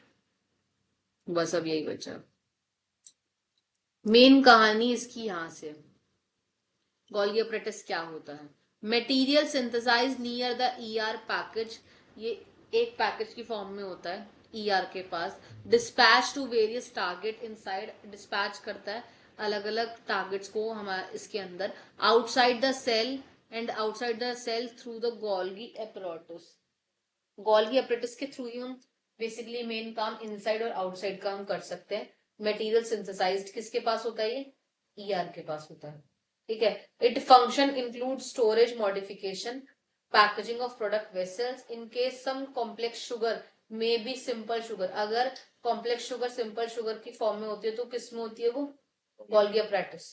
Golgi apparatus is formation, Golgi apparatus किस लिए इस्तेमाल होता है, एक काम ध्यान रखो सब समझ में आ जाएगा, involve in the formation of lysosome. Lysosome किसकी हेल्प से बनता है, गोल्गी अपरेटिस की हेल्प से। और लाइजोसोम क्या है, सुसाइड बैग है जो फट जाता है, ठीक है, समझ आया। देख ये रहा, क्या पढ़ते थे हम, गोल्गी अपरेटिस किसने बनाया था, कैसे बनाया था, ये तो पढ़ लेना। The material synthesise near package and dispatch various target, ये अलग अलग तरीके के टारगेट को डिस्पैच करता है, ठीक है। और the function include storage, modification और पैकेजिंग होता है किसका, वेसल्स में, ठीक है। हाँ बुक में चेक करना है एक बार, ठीक है।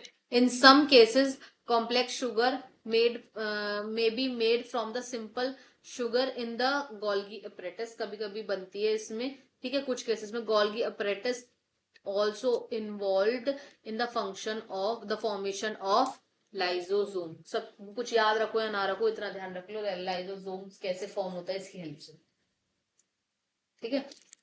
And yes this chapter is close with the notes and also the book. ये इसकी रामायण है, सॉरी ये इसकी क्या है, समरी है। एक बार पढ़ें, एक्सरसाइज सॉल्व करें, नोट्स आपके पास पहुंच गए हैं, ठीक है। और किसी बच्चे को कुछ ना समझ में आओ तो हमसे पूछे, पर ये चैप्टर एक बार में समझ नहीं आने वाला है, तो आप इस चैप्टर को दोबारा तमीज में तसल्ली से देखें। हाँ जी, हम मिलेंगे नेक्स्ट क्लास में।